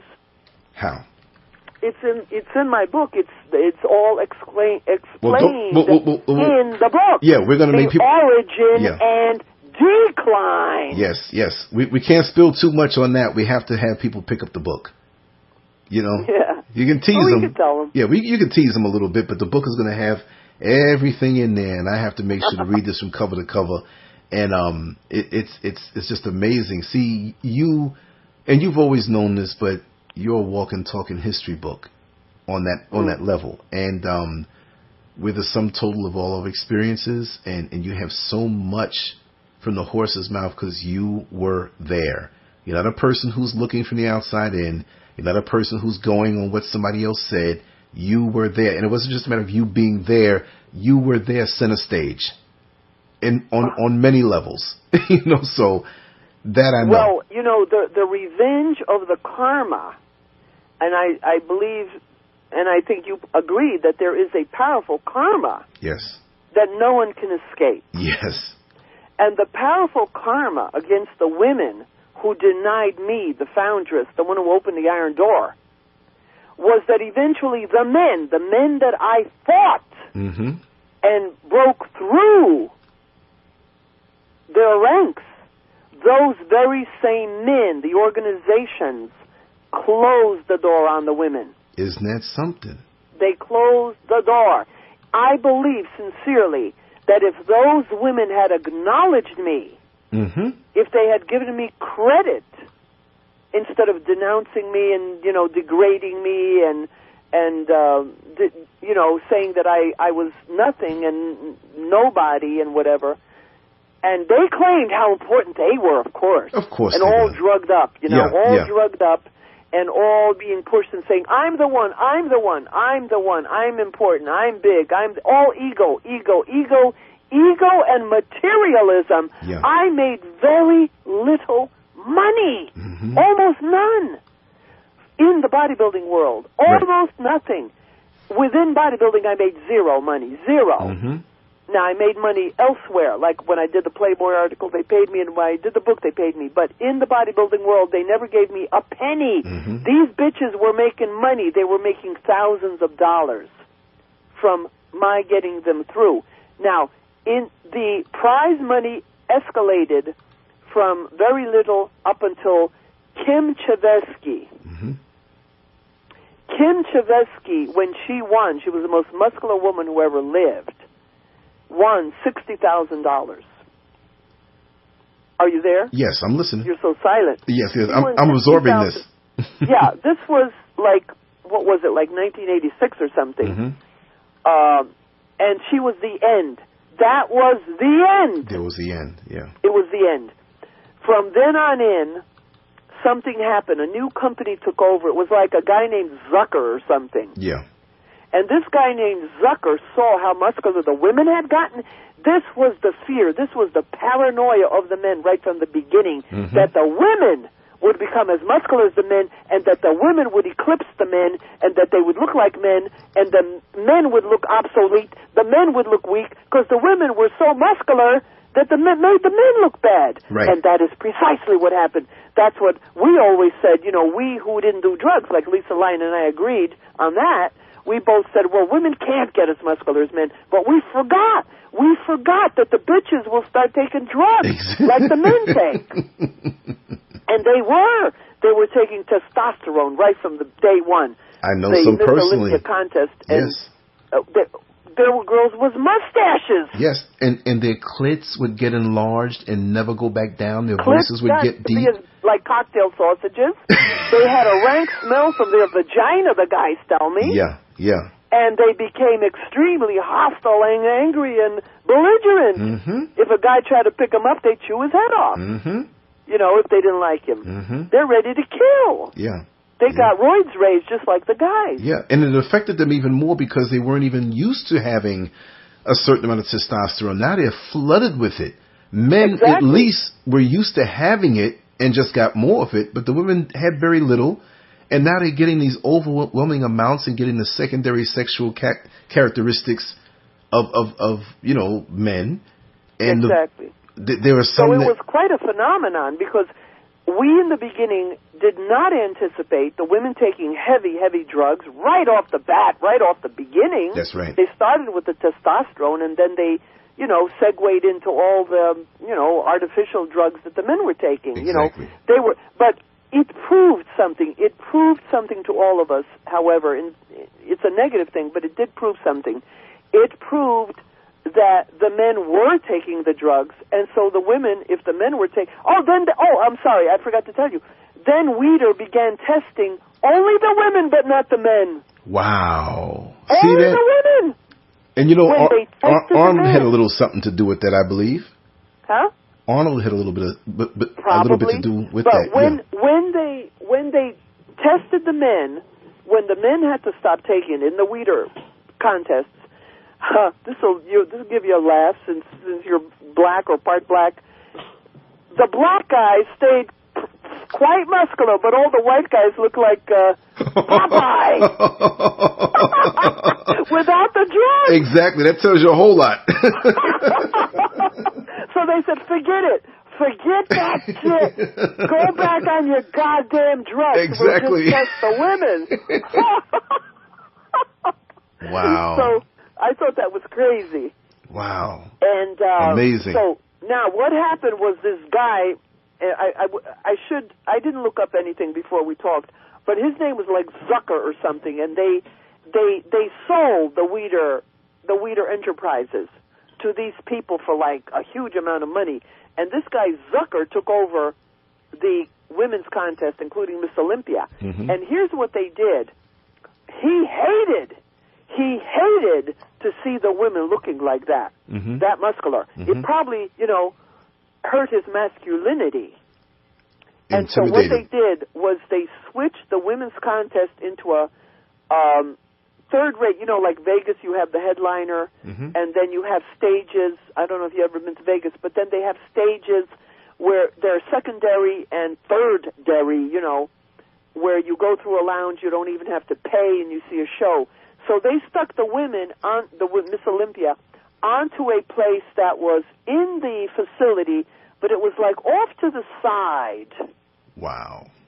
And the women got uglier and uglier because they didn't give a crap how they looked anymore because they weren't promoting the women. They weren't using for advertising and endorsements and pictures on the cover.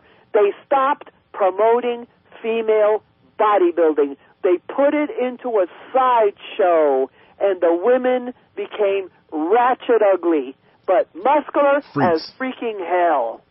Freaks. That's the story of the decline of female. And, the prize money went from $60,000 down to $8,000. Last I heard, in 2007. I haven't been keeping tabs with it. Maybe it shrunk lower. Maybe they're giving them nothing by now. I Maybe don't see anything of them now. I don't know. I mean, a cycle of drugs for them. The fitness contest, which is like a rehash of the bimbo contest. Right, and it comes back full circle. And the thing is that even the prize money, is it really enough to support even their drug use on a cycle? Way. You see? So this pushes them into other things. The drugs cost them $10,000, $20,000, $30,000, $40,000 a year.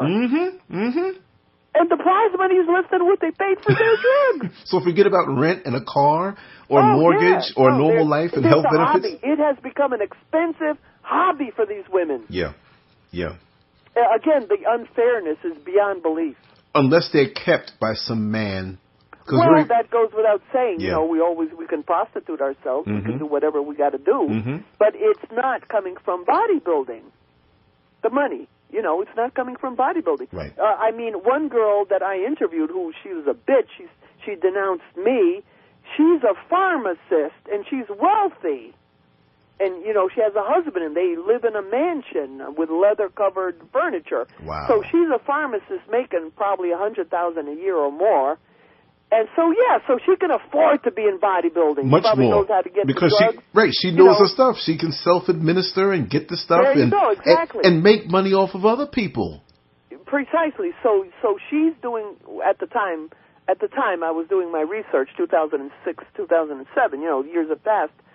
But, so of course, so she could stay in it. It's a glorified hobby for her. Oh, here I am. I missed this. I missed that. I missed that. I'm best body this, best body that, But none of them, not one of these women stepped forward and said, Kellie Everts did anything. Not a one of them. Not a one bitch gave me any credit. Not a one. Not a one. And Arnold and Joe Weider made sure of that. But that's okay. God gives me the credit, God knows. And I gave myself the credit. And you have to fight for yourself. It's not like Mike Mintzner. Right. When Arnold pulled the rug out from Arnold and Joe Weider, he basically killed himself. I wasn't going to kill myself. I'm going to beat that son of a bitch. And I did.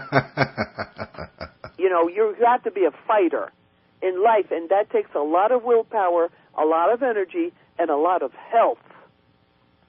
Because if you're going to fight a battle, you better damn well take your vitamins every day. Oh, yeah. And you have to have... And I take 50 vitamins a day. I've been taking 50 vitamins a day since I was 19. Yes.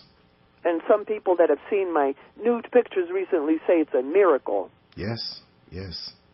They go, you're better than you were. Well, I don't know about that, but, I'm looking good. I know you are. Trust me, I know you are. And I'm still... I never stop taking my 2 handfuls of vitamins every day.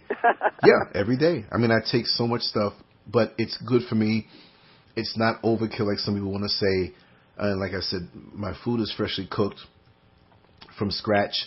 I'm basically a vegan who eats fish, and I live a quiet life, and I'm in balance. And this is the perfect foundation to do what I do. And since I'm in Orlando, Florida now, the weather's a little different year round.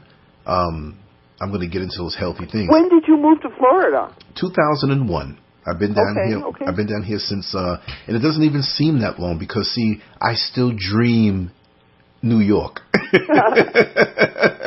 I know after this conversation and looking at the photos and talking with you, I'm going to dream back in those early 80 times the music and the time, and that was a really great foundation for me. It really, really was, and it was quite a turning point in my life. I'll never forget it. It was an interesting time, truly. And remember I remember when we did the thing, and I'll never forget. And I was telling the young lady on the bus today about you. I was saying that nobody knows how to do makeup like you. Let me tell you, you forgot this story. I know you did. The Blackjack on 42nd. We were waiting to get picked up by your friend who was just let out, and he was going to have a party up in Westchester. And me and you and I, we were going there to perform. And before we got picked up, we were there at the Blackjack, establishment. What was the Blackjack? It was an adult movie and book and paraphernalia. Oh! Yes, you remember. Okay. See, I was saying it in a very diplomatic way, but I know you have no problem with me saying that because he owned it. Well, you mean it wasn't the Capri Theater? Was something else? No, it was like a bookstore where they sold movies and stuff like that. I know this gentleman had. You know what? I can't remember it. Well, let me see if I can refresh your memory. Even though we're pre-recorded, it's still going to go on the air. I don't want to say too much. It was someone who just recently regained their freedom. Right, I know that from the Capri Theater, but I don't remember the bookstore. They must have owned a bookstore as well. Yeah, they did. Yeah, Blackjack. That's the name of it. Yeah, and it was down the block from Peepland. It was closer to. Was this in Manhattan? Yes, it was closer to 7th Avenue and 42nd Street on the southwest corner. I can't forget it. But anyway, we were there waiting. We were killing some time, and we were waiting for a car to come. I think it was like a limo or something was going to come pick us up. And this was in August of 1984. And I can remember that because my back slipped out about maybe 2 months before, and training wasn't going good for me, but I was still sliced up. I was still in pretty good shape. And we were there waiting, and I think I had a Polaroid camera because, we didn't have digital cameras back then.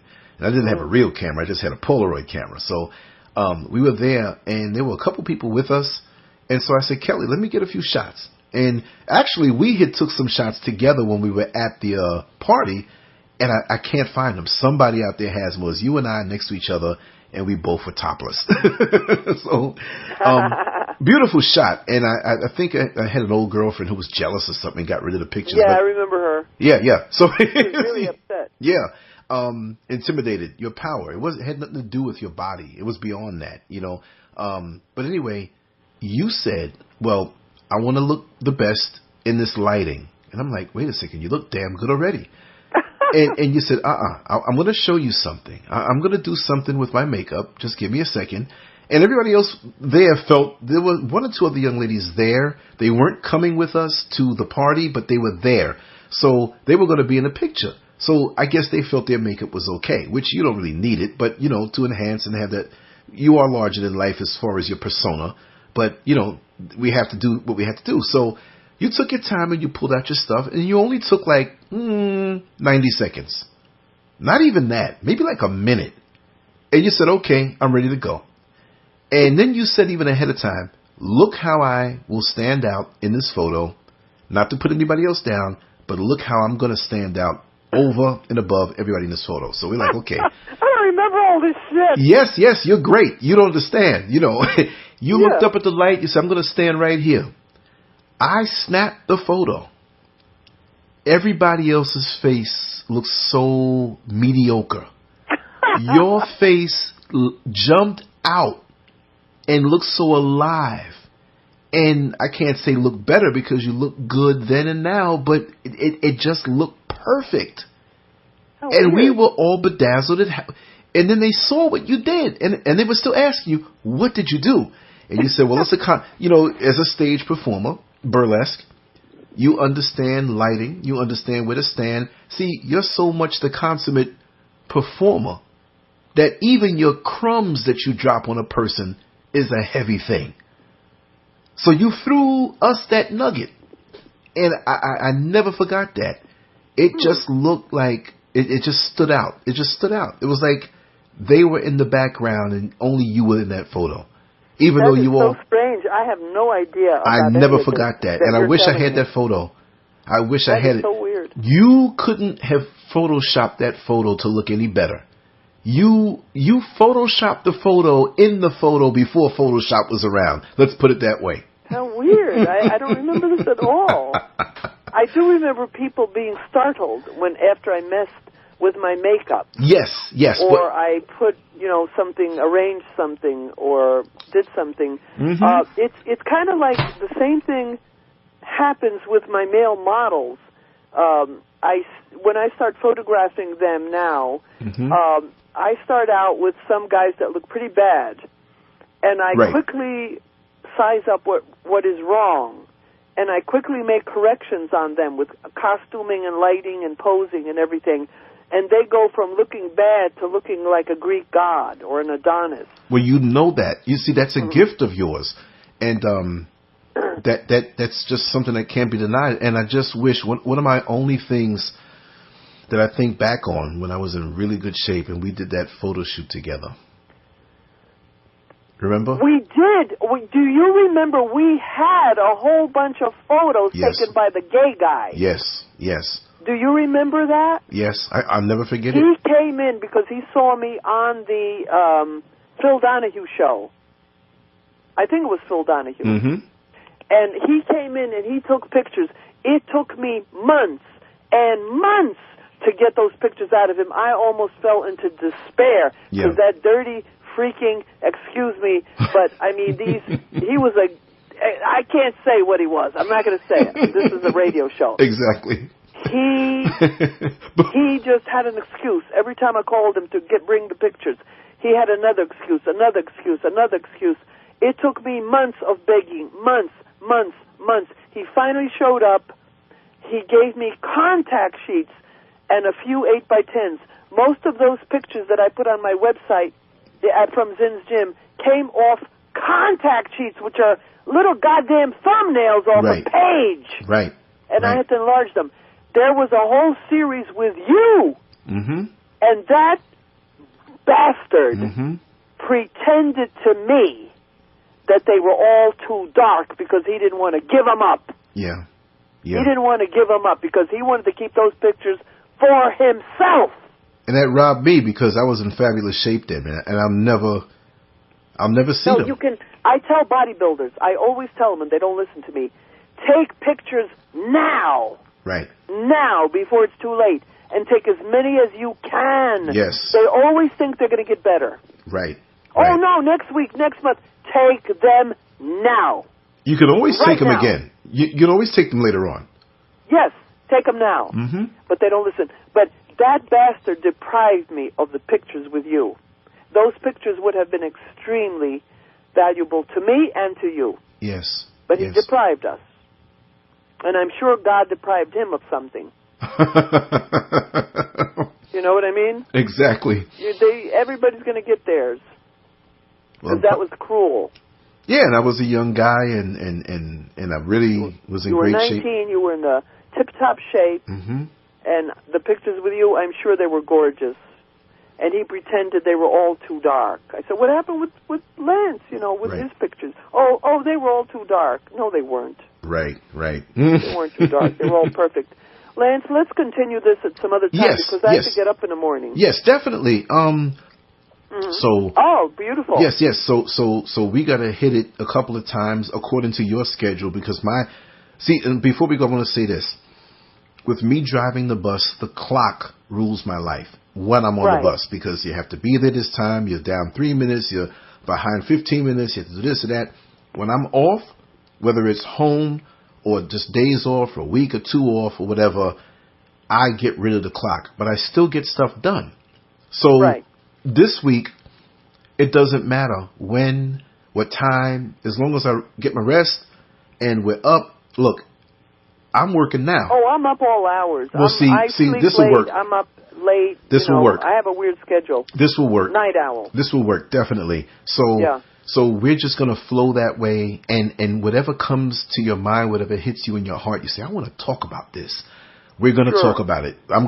We're going to be dance partners, and I'm going to follow your lead because this is history for me, and this Yes, is so. it is. It just soothes my soul, and I'm glad we connected earlier today. Yes, I'm delighted. I'm very happy I called tonight because I did leave you a few messages, but you didn't get back to me. So persistence wins. Yes, and It's another lesson in life. And remember, Persistence you mean wins. so Keep much to calling me. people. Yeah, you mean so much to me. I would never ignore you. It's just that I have several phones. Not to sound big, I'm big online as far as like doing a You lot. get distracted. Yes. So persistence helps. Yes, definitely. So if I am persistence, if nothing else, that was another lesson to me. Rasa, just be persistent all the time. Don't stop being persistent, whatever you do. They, Exactly. they tell people, oh, give up. You get a feeling, oh, give up, forget it. They're not interested. They don't really want to talk to you. They change their mind, whatever. Oh, Don't no, I never listen to change my mind demons. with you. Don't listen to negatives. Yeah, no. Keep persisting, keep pushing. Mm-hmm. Okay, Lance, we'll be in touch. I do have to go. Yes, get Thank your rest. Thank you very much for everything. Yes, bless you, sweetheart, and I love you very much, Bless and I will you too. talk Take to you. care now. Okay, Bye-bye. bye-bye. Mm-hmm.